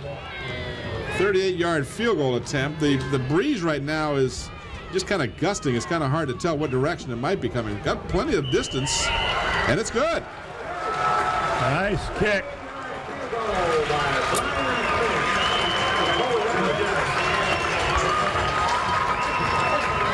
Always nice to have one more weapon in your arsenal. Well, not only that, it's good to get it in the first game. Yeah, you want to do it when you're up by 27 instead of when you're tied and going for the win or something. But look at that ball. That ball had plenty of distance. That was a 38-yarder. That would have been good from 45. So Brian Smith must have been doing a lot of exercising of that right leg, because he has really come out, and that's a different kicker than we saw in previous years. We're going to see the score. The Crabbers now with 30. Let's see if we got all our commercials in already. I guess we did. Yeah, Hampton Chevrolet. Hey, they're locally owned, and they strongly believe in supporting the community and the school system. Hampton Chevrolet at 1073 West Mercury Boulevard in Hampton. Well, we also want to recognize the cable pullers down there helping Ron Baton on the sideline camera, and that's Asa Carroll and Era Towns, two young ladies that are very quick in their own right, run track over Bethel High School. And we're going to have them for 2 years, Ron said, and then when they're seniors, they've got to train 2 more. There you go. Ron's got his own stable of cable pullers. All right, Smith now with a relatively short kickoff, and that ball is up for grabs. The Chiefs will down it at the 26-yard line. We talk about our people. I don't know who's on slow motion tonight, but of course, Scotty Bowers is the director on graphics and audio. Is Andy Foley, the engineer, Don Scharouse. On cameras, Nathaniel Braxton, Susan Bowers, and Ron ESPN Baton. Bev Penn normally does the slow motion, but I'm not sure she's there. Bev is on slow motion. Oh, good. Hello, Bev. We missed you last night. We missed you. All right, the Chiefs will start from their 26. As down by 30, they stay to the ground. That's Tony Foote, number 44, gets the call. Well, HCS Reports has a new look. Join a new anchor, Beth Sadler, Monday through Friday at noon at 5 p.m. for all the news and information about the Hampton City Schools. That's HCS Reports. When's that on again? At noon and on 5 p.m. Monday through Friday, except on holidays. And in any week, there's 2 Tuesdays, right? Picked off. Carlos Campbell has it. And he may go all the way, Tim. He's got some running room. Gets a nice block from Callaway. Cuts it back at the 10, but can't get in as Hanson, the quarterback who threw the interception, makes the touchdown-saving tackle, but not before he gets to the 8-yard line. I'm going to have to disagree with you. I don't think he tackled him. I think he slipped and fell cutting back. Hanson scared him. All right, here's your replay. You're going to watch Hanson on play action. Has time. Just threw it a little too tall for his intended receiver. So Carlos Campbell. No, you're right. He slipped and was falling down, because had he not fallen down, Hanson was not going to stop him. Back to the live action from the ground level. The pitch to Campbell, and Campbell is not going to make it. Whoa, wait a minute. Did they blow the whistle? Yeah, they blew the whistle. You got to wait till he's down, don't you? Well, if you can rule his forward progress is stopped, and Chuck Cox now, the young man who made the tackle, is getting up very gingerly. Might be suffering. I think he's either got a cramp or he twisted that ankle. Watch it here. He's got him in the grasp, and whoa, that was a quick whistle. But I will say, in defense of the officials, they are always thinking of the safety of the players first. And in that situation, they may have felt that he was stopped and might have, suffered an injury if he's just slowed down and then someone comes in and pile drives him. But quick whistle prevented Carlos Campbell from breaking loose. They lost looked like about 5. About 5 on the play. Oh no, a lot more than that. Higgins. Callaway with a great block. Nice job by Callaway. You're right. And the reason that Marcus ran that, Tim, is because he set back to set up the throw, and his plant foot slipped out from under him. He says, hey, look at that space we got. So 25-yard touchdown run by Marcus Higgins with a nice seal block by Callaway to spring him in the end zone, makes it 36-0. Well, and what happens is you have a turnover, you create a turnover, you make that team pay for it, and that's exactly what the Crabbers did. Smith will try the extra point, and he kicks it into the parking lot. So the Crabbers on top, 37-0. Here's the replay. See, Higgins, you're right. He slipped there. He wanted to throw the pass. But boy, is he quick. Watch this block by Callaway right there. Just seal block. You just no way that defender was going to get a chance to get a hand on Marcus. So Higgins now has 3 touchdowns on the night himself, as well as having thrown one. 11 carries for 103 yards.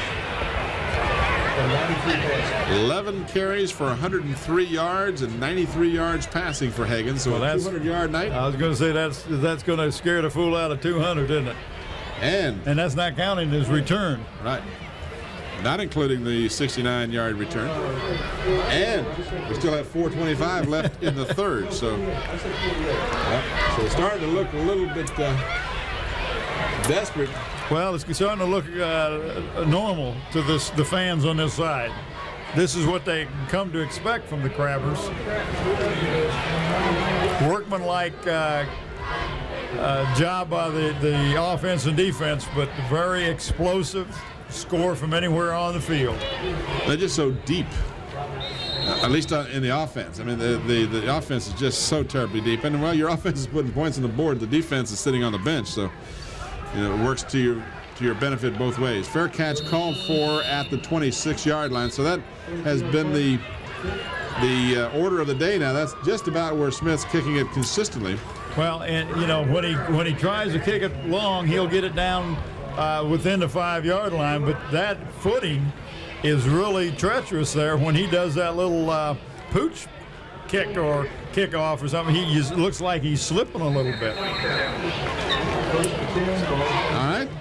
Kempsville with the ball yet again, down 37-0. Consecutive nights, the Peninsula has taken the measure of the South Side by the score of 80-0. And we're not through yet.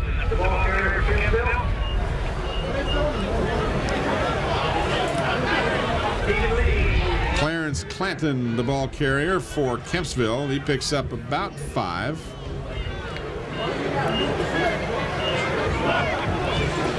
Remind you, next Friday night we'll be right back here, and hopefully you will be as well, as we'll be watching and bringing you the game between Bethel and Kecoughtan.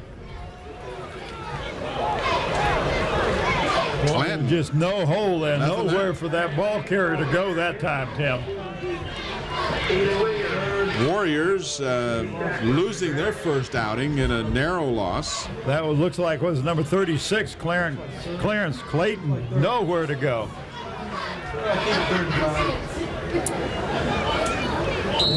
So consecutive carries by Clanton end up with no gain on the second one. Got 5 on the first one.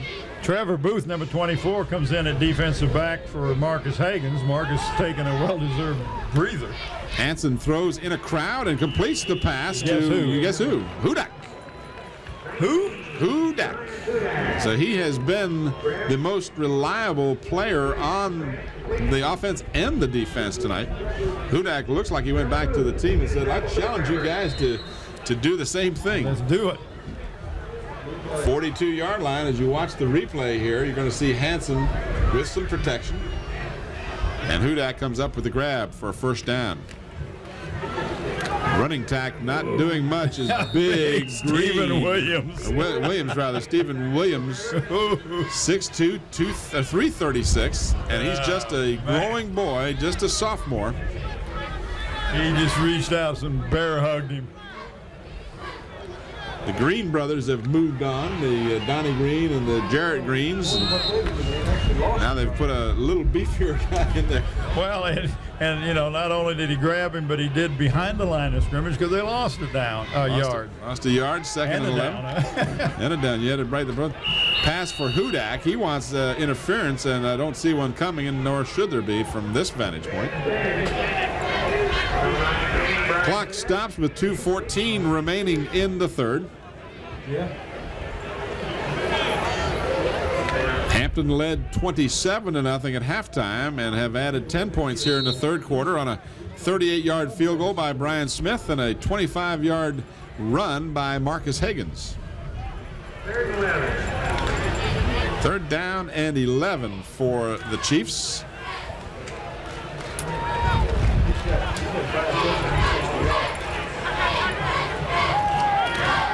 Hanson back to pass, throwing long, double coverage, and Campbell comes up with it. His second interception. Carlos Campbell takes it down the left sideline this time, and he returns it to about the 42-yard line. Wow. So Carlos Campbell with a couple of picks. Intercepted the ball at the 24 and brought it all the way back to the 42-yard line. Let's see. Let this carrier 2, 24, 34 yards. Hey, wait a second. You said math wasn't your strong suit. 24-yard line or 24-yard return?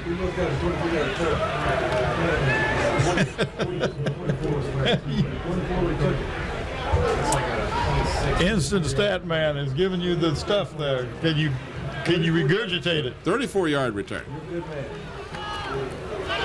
Nothing happening in the middle there as Higgins handed off.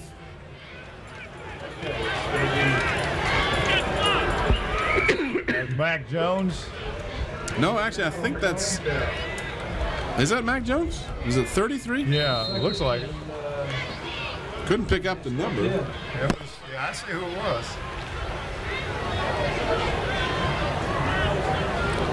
43. Yeah, that's why I thought it was smaller. Stephen Wyatt. Yeah, because I saw the 3, and he's much smaller than Mac Jones, so that's why I didn't think it was Jones. It's Stephen Wyatt at only 5'9", 160, and a sophomore. And again, Mike Smith having the luxury of getting a lot of different players some playing time. This is Wyatt, and Wyatt shows why Mike Smith wants to play him. Wyatt lost his balance, but stumbles forward all the way down to the 12-yard line You may stop me one time, but the second time you're not, right? 30-yard gain on the carry. So 2 carries and averaging 15 yards ain't bad. Watch the replay. Good blocking is what caused that run. Just couldn't regain his balance as he was falling forward the whole time. So well, one of the defenders slipped down too, trying to get up with him. Marked him out at the 13-yard line. First down for Hampton. Less than a minute remaining here in the third quarter. And this carry to about the 11.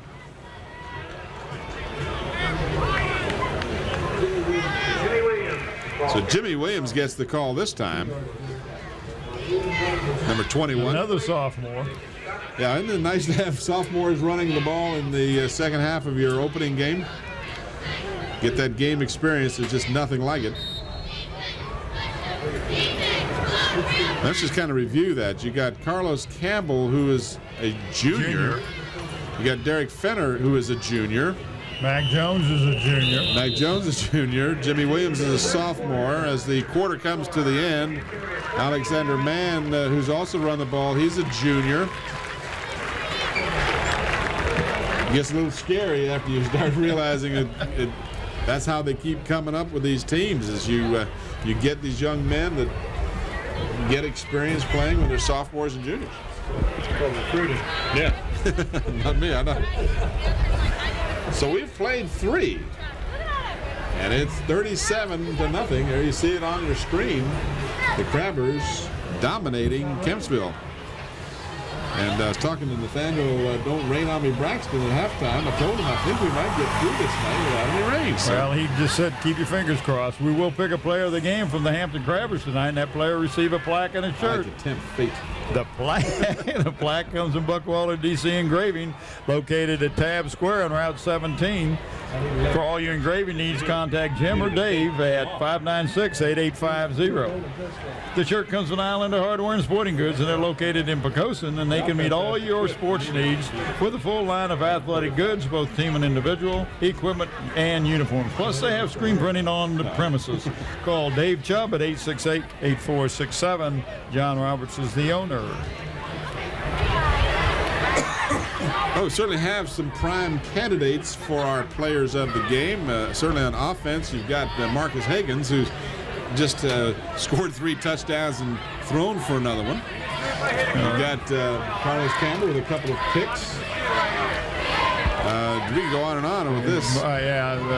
Mac Jones on defense and the line. Look at Raymond Mann, Stephen Williams, Michael Smith, just to name a few.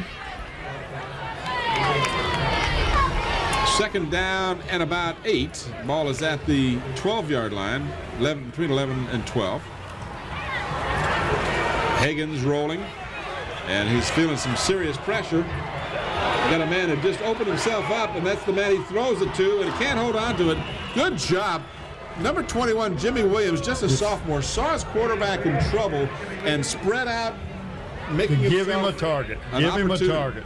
Good play by Williams to make that play, although he never did catch the ball.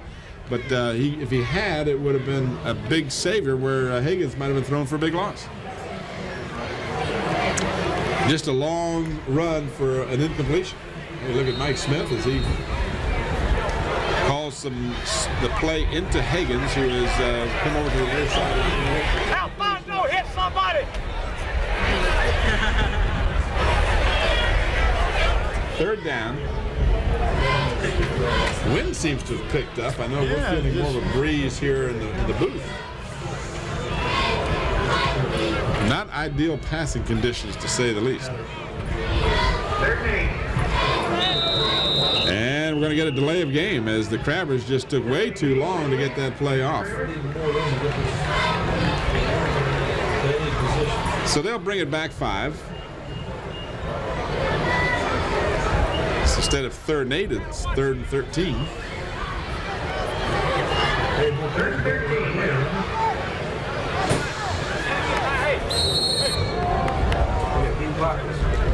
Just a personal note, I wish all the teams wore big numerals like Hampton. It's so easy to see. Well, I tell you, I liked the Phantoms number jerseys last night. Real easy to read those numbers. I remember they used to have those little tiny things that were silver. And they kind of blended in. Oh, they were off. 3rd down and long. Higgins floats it in the corner for Campbell, but he ran out of end zone. He just didn't have enough room to bring it down as the ball was thrown a little too long, and it brings up 4th and long, and I wouldn't be surprised to see Brian Smith come in, maybe try another long field goal. But it wouldn't surprise me if they went forward the other way, so. Looks like they are going to go for it with Higgins staying in there.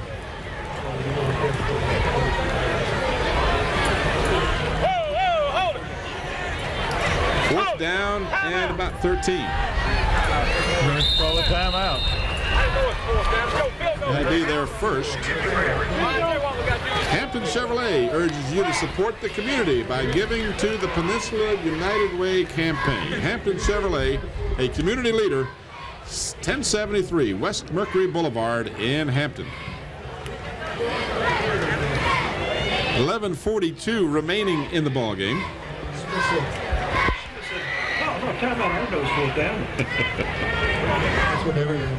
We need to go for a field goal here. This will be what, about a 30, looks like about a 33-yarder, 34-yarder?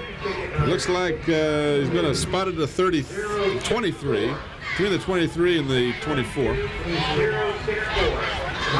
Already hit a 38-yarder.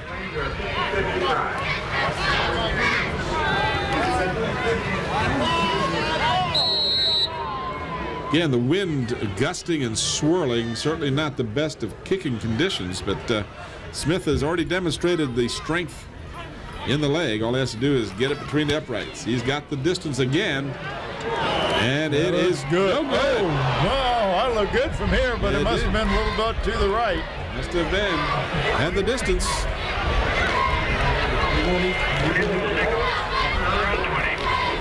Plenty of distance on the kick, just wide to the right. He's got a strong leg. A lot of practice now, too. Yes, he is. Between his kickoffs and his field goal attempts, extra points. So the ball comes out to the 20-yard line on the touchback. And Kempsville now, again, still trying to crack that scoreboard. They got a little more than 11 and a half minutes remaining to do so. Hanson continues at quarterback. Nice job by number 60, Stephen Lee. Brent Myers got the call. Junior running back for the Chiefs. Got a penalty flag. Well, you might just say, hey, what the heck with that? Well, they got to take it because it was prior to the snap or what? Well, I don't know if they'd even be discussing it if that was the case. They'll probably just decline the penalty. You don't want the penalty. Lost a yard. Lost a yard. Be 2nd and 11. He said, put him back. Our defense will even hold him further.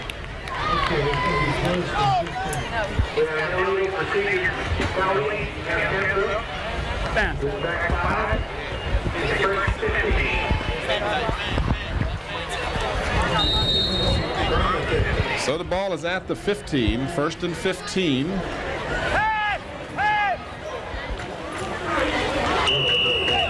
And nothing happening on that play. Maybe a half a yard. It looked like number 71, Alex Modine, was blocking one of the officials in the middle of the field. Gain of 2. 2nd and 13.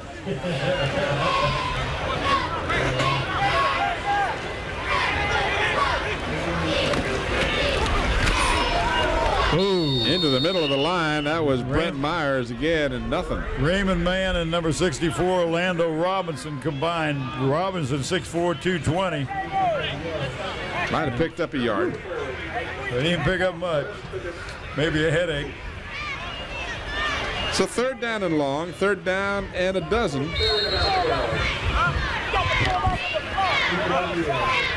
Kempsville just not putting it in the air as you might have expected. Well, you're too close to your own end zone. You got to turn over here. You're giving a boom right there. Look at big old 61. There's Chris Green. I tell you, that defensive line, they're all stepping up. Let's go. Return team. So the Chiefs will bring on the kicking team once again. Jonathan Quinn, who has been very active tonight.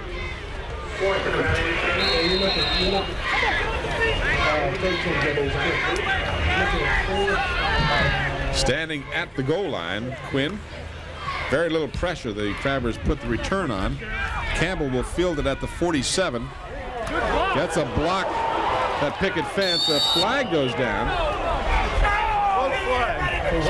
Well, I don't know, but it's certainly not on that block. It didn't appear. Yeah, I think he did. Well, in any event, that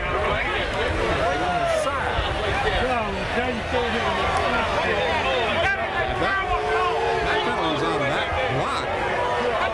Like a good block. Listen to Mike. Printing is our only game, and we are very good at what we do. So whatever your printing needs, give us a call at Gear Up Printing, 827-8277. All right, we'll return to Darling Stadium for the conclusion of tonight's ball game after this brief timeout.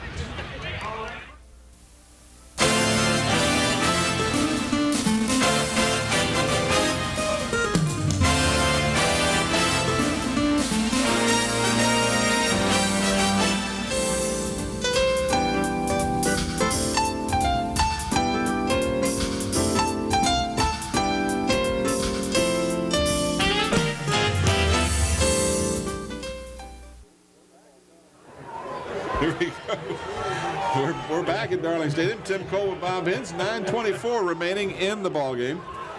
And if we have a chance to show that to you again, we will try to do that. But they did call a clipping penalty. It moves the ball all the way back to the Hampton 45-yard line. An extremely unpopular call, to say the least. Higgins wants to throw. He's got Campbell deep, and Campbell can't hold on to it as looked like Hudak, or check that, that's number 9 rather. Like that's number 9, yeah. Quignone's got a hand in there just enough to distract Campbell. Later on in the season, that will be laid right in stride. They're throwing the ball to him 7 downs.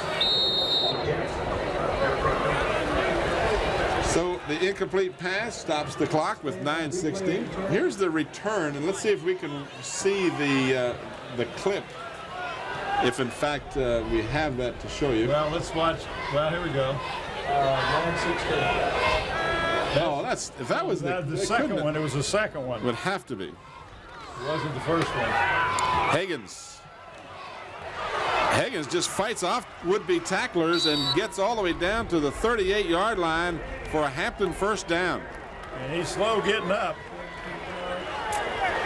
No, he hasn't gotten up yet. Diane Limerick right out there real quick to make sure that everything's okay. Backup quarterback, of course, is Alfonso Gunter, number 11. Higgins has been a busy young man tonight. He just might have a cramp, but not even going to start to speculate. Might have had the wind. Well, he regardless if he's okay and ready to go, he's got to come out of play. So Higgins will come out, and Gunter will come in for the Crabbers. Nice to have a backup like Gunter on your squad. You got that right, man.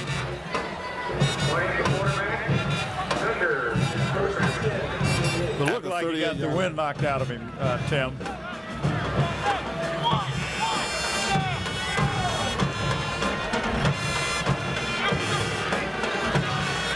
Flag down, as so many times you see that happen when a new quarterback comes in. His cadence is a little different. And well, and I think maybe they might have had 2 men in motion.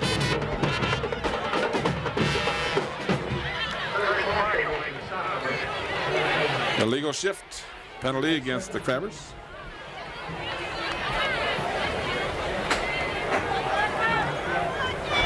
Kempsville probably will take the penalty to move him that much further away from the goal line. We'll wait and see. Illegal shift on the offense. Oh, they're going to decline it. Second down. 0 for 2 on penalty kisses. But you're 1 for 1 on One first for down. one on first down, John. They cancel out. I don't know if they do that or not. Oh, wait, how does 0 for 2 and 1 for 1 cancel out? Because I make the rules. That sounds like my granddaughter. That's right. She says, Grandpa, the rules are I win and you lose. I said, okay, Kayla, just as long as you let me know. Those are good rules. Williams in motion.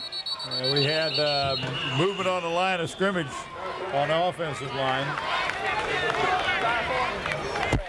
So all of a sudden, Hampton looks human. False start. Well, you got a Offense. different signal caller in there.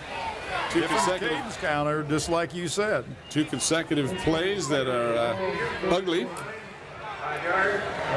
Trying to see if I can spot Higgins on the sideline. See how he's doing. Standing up right next to the coaches there, right behind the official at the 45-yard line. Oh, there he is. I didn't spot him yet. Well, put your glasses on. I got him on. Oh, maybe that's your problem. Second down and 16. They'll try this again. This time Jones is in motion. Direct snap right to the quarterback, Gunter, in the shotgun. And Gunter loses the ball. But gets it back. He, all the way down to the 29-yard line. Looks to be just about at the first down marker, depending on the mark. Looks like he's a little short, maybe about a yard. They needed 16. Well, we're going to have a chance for you to go 2 for 2. Well, if I'm 2 for 2. That's short of a first down. Oh, okay. They're just saying it's That's short. not even Okay. close. Not even close. Watch Ron Baton get right in there. Watch it. Even Bob can see that that's short. Bob, with what glass? Well, you saw those glasses he had on earlier, right? Yeah, that's what I'm asking. Yeah, that's close, all right. A yard. Yard. That's why they put those little hash marks on there so they don't have to do that. Well, it gives the chance for the players to rest a little bit.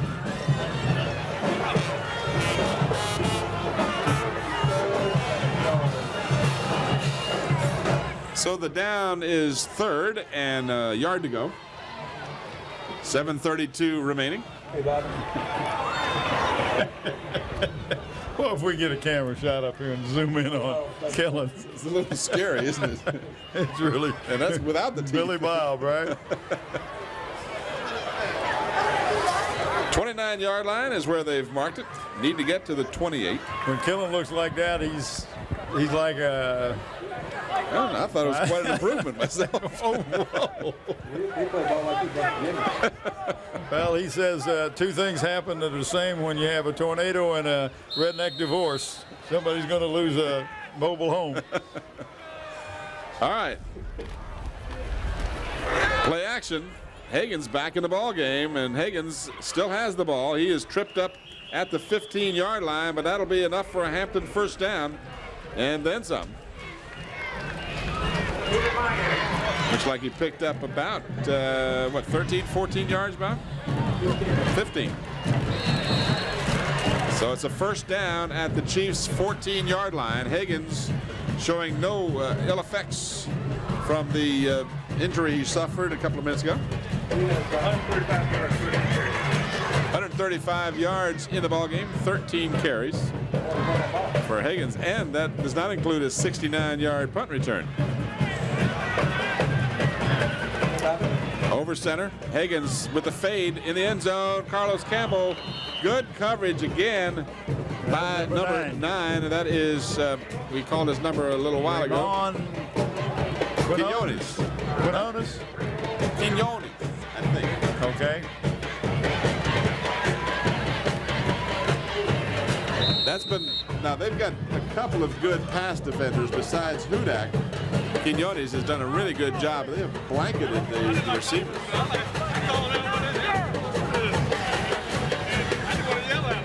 6:47 remaining.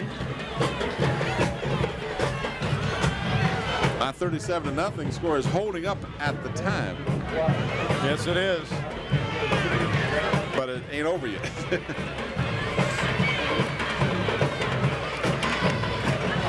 Higgins wants to throw, and it's incomplete. Again, Campbell, the intended receiver.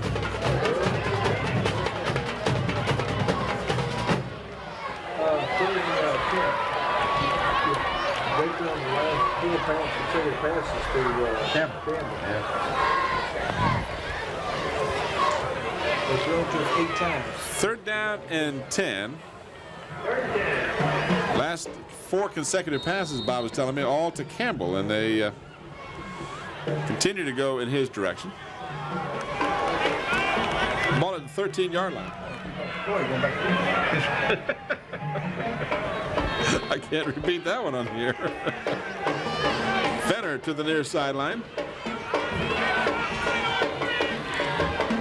Higgins over the middle, has it to Forte, and Forte drags the tackler into the end zone. A 14-yard pass for the touchdown to Forte.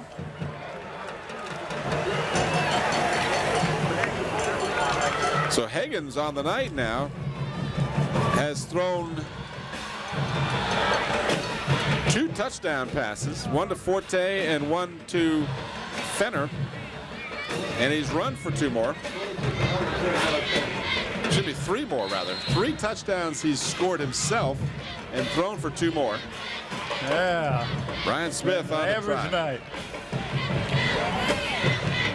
So Hampton 43-0. Brian Smith will try and make it 44, and he does. So the Crabbers, now 2 nights in a row, the Peninsula has administered a 87-0 whooping on the south side. Here's the replay, and Forte just dragged the would-be tackler into the end No zone. way you're going to stop him hitting him high like that. He's just going to carry you.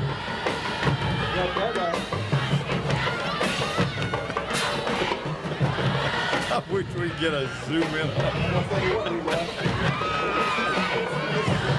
Oh, lordy, lordy.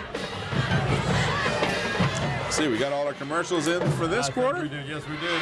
I don't think I've talked about Zooms, though, because it's after the game talking coming about up. Zooms.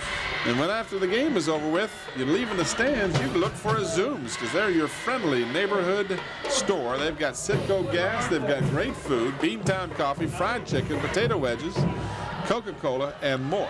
And more. And we will pick a player of the game for the Hampton Crabbers, and they receive a plaque and a shirt. Plaque comes from DC Engraving, located in Tab Square. And the shirt comes from the Islander Hardware and Sporting Goods in Pocosin. Kellen, don't do that when I'm talking. Okay.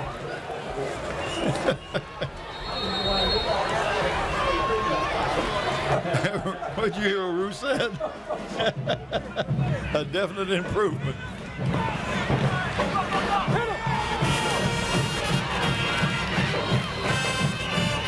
Out to the 25-yard line. Hey, tune in to Channel 46 and watch HCS Reports. It has a new look and a new anchor, Beth Sadler, every Monday through Friday at noon and at 5 p.m. for all the news and information about the Hampton City Schools. Melvin Elliott returned the Hampton kickoff to the 25-yard line. Hampton 44 and Kempsville nothing.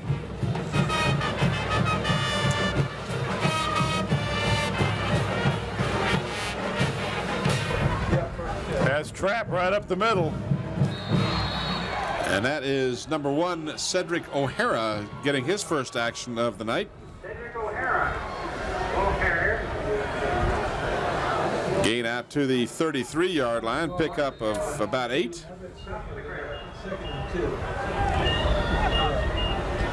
You saw the scoreboard. We're less than 6 minutes to go in the ball game. So that's more than 5. More than 5, less than 6.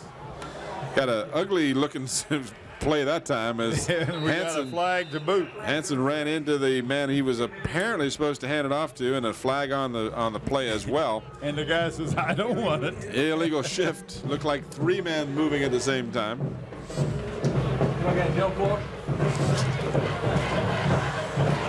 So it's gonna make Jeff Beard gray before his time. Well, I tell you, I told him, I said, if you got to start off as a new coach, the last team I'd want to start my debut against would be the Hampton Crabbers. Illegal shift on the offense. Second down. Move this one post here. Whenever they're right at the 25-yard, I can't see.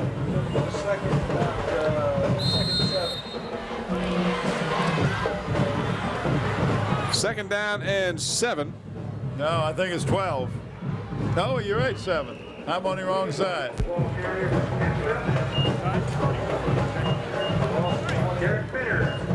William White carries.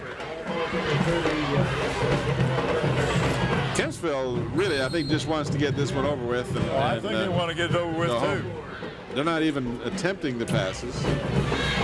They're just trying to run some plays, get a chance to. This becomes what, in essence, is a scrimmage at this point. They just want to get some players a chance to play and hopefully get out of here without anyone being hurt. Again, the handoff to White, same play, and a little better success this time as the Chiefs get a first down. Derek Fenner in on the stop, but the ball is out to the 39-yard line where it'll be a Chiefs first down. Well, we got to give some serious thought to our player or players, if we decide to go that way, of the game here, Bob. Yeah, we sure do. Now, the offensive player is relatively easy to come up with on this one. I think we both agree on that one. I think Marcus Higgins has that one nailed down pretty solidly. Play action near side. Hansen wants to throw into a crowd, completes the pass, which would be, if they give him his forward progress, enough for a first down. Trevor Booth made the tackle on Hudak. But Hudak is a great job. Great hands this young man has. Yeah, he's been the shining star for Kempsville tonight, if there was one. They didn't give him the complete forward progress. He caught the ball at almost the 50, and they mark it shy of the 49. So did not get a particularly generous spot on that call. Well, let's go with another. Let's do 2 tonight. Okay. Well, there's a number of other players. They're going to measure here. I think he's going to end up just shy. No, just got it. He just got it. You missed it. Yeah. Wasn't concentrated. 2 for 1. Well, I'm 2 for 3. 2 for 3. Well, anyway. I'm tempted to go with, and I'll tell you, I'll acquiesce to yours. Hudak with 6 catches for 70 yards on the night. Got a first down here. As they run the ball yet again, we're down to less than 4 minutes to go now. Second down. Kind of like what we've seen from a couple of the defenders out there tonight. Chris Green jumps out at me, number 61. He's certainly done a nice job this evening. Big 70. Stephen Williams has looked good. 77. Raymond Mann. Well, now, wait a minute. Don't throw too many at me here because we got to pick one of them. Chris Smith. I'm going to let you make the decision. Oh, I got the easy one.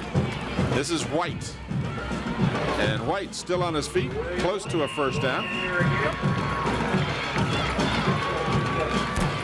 And that's not, we don't want to overlook Carlos Campbell and Derek Fenner's played well. Chuck Forte has played well. We've got some excellent running out of the back. Mac Jones has played extremely well.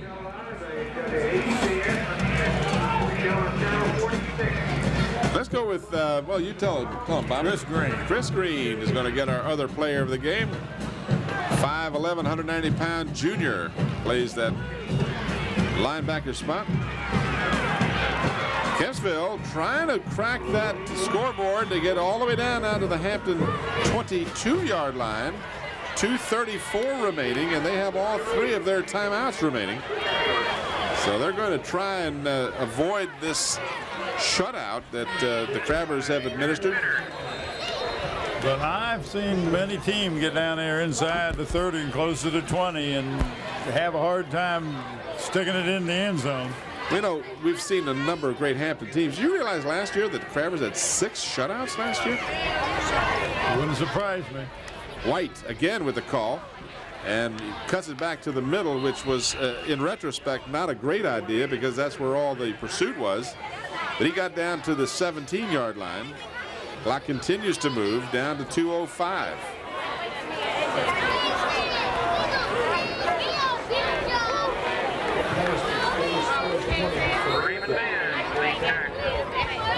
Raymond Mann made the stop for the Crabbers on that last play. Hanson over to the sideline to confer with the coaching staff and commence with the play. 1:43, and they're going to be perilously close to getting a delay of game call here. Mike Mitchell, they just get it off. Pitch again to White, and he is wrapped up. Oh, that Callaway. Run around. Carl Callaway going both ways tonight, and a very fine tackle there. The Crabber defense is very proud. They do not like to give up points. They want to have that 0-0 on the scoreboard at the end of the game. Here's your replay, and you can see Callaway just penetrated and made a sure tackle. Interesting, though, Kempsville has elected not to stop the clock. They've got 3 timeouts. Well, if they don't get in this time or pick up first down, Tim, I look for them to stop the clock. 3rd down and 11. Hanson back to pass, feels some pressure, and goes down. Looks Big like number 70. Yeah, that was our man Stephen Williams on the sack. Clock continues to move. 4th and about 15. So needless to say, Kempsville will go for it. But again, making no efforts to stop the clock here. And I appreciate that. Been a long night. Well, Bob, I think you, Bob Killen won the guessing award tonight, looks like. Over the middle and caught, but it will be short of the first down, and that'll mean the Crabbers will take over on downs. So the shutout will stay intact with just 9 seconds remaining. So our players of the game, Marcus Higgins, with a superb night, scored a touchdown in the 2nd quarter on a 1-yard run, ran a 69-yard punt back for a touchdown, threw for another touchdown, and ran yet another one in the 3rd quarter. So just a superb night for Higgins. And our other player of the game, Chris Green, number 61. So Bob had guessed 48-0, and it's going to be 44. Missed that field goal. It would have been 1 point, right? Extra point. Yeah. Extra point and a field goal would have done it for him. And the Crabbers mercifully just take a knee, and this one is history. So the Crabbers, impressive in their attempts to repeat for a 5th consecutive year as state champions, as they dominate the Kempsville Chiefs and win by the final score of 44-0. Bob, final comments. Tim, I'm just impressed with the way that they methodically could move the ball up and down the field, where they running or passing, but I feel that they're going to get better, and that's not a good sign for some of the teams on the peninsula, because a lot of passes were dropped tonight. They're not going to be dropped. A little short, a little timing is going to be different. They're just going to get better. Defensively, the Crabbers will bend a little bit. When you get down within the close to the 20-yard line, they're going to stop you, and you're not going to get in. Great job by the Crabbers. Tonight's broadcast has been underwritten by the following: Hampton Chevrolet at 1073 West Mercury Boulevard, by Zoom's Sitco with 5 convenient Hampton locations, When gearing up for your next print job, call Gear Up. and in part by Wood Funeral Home, where Richard Pulley is the managing director.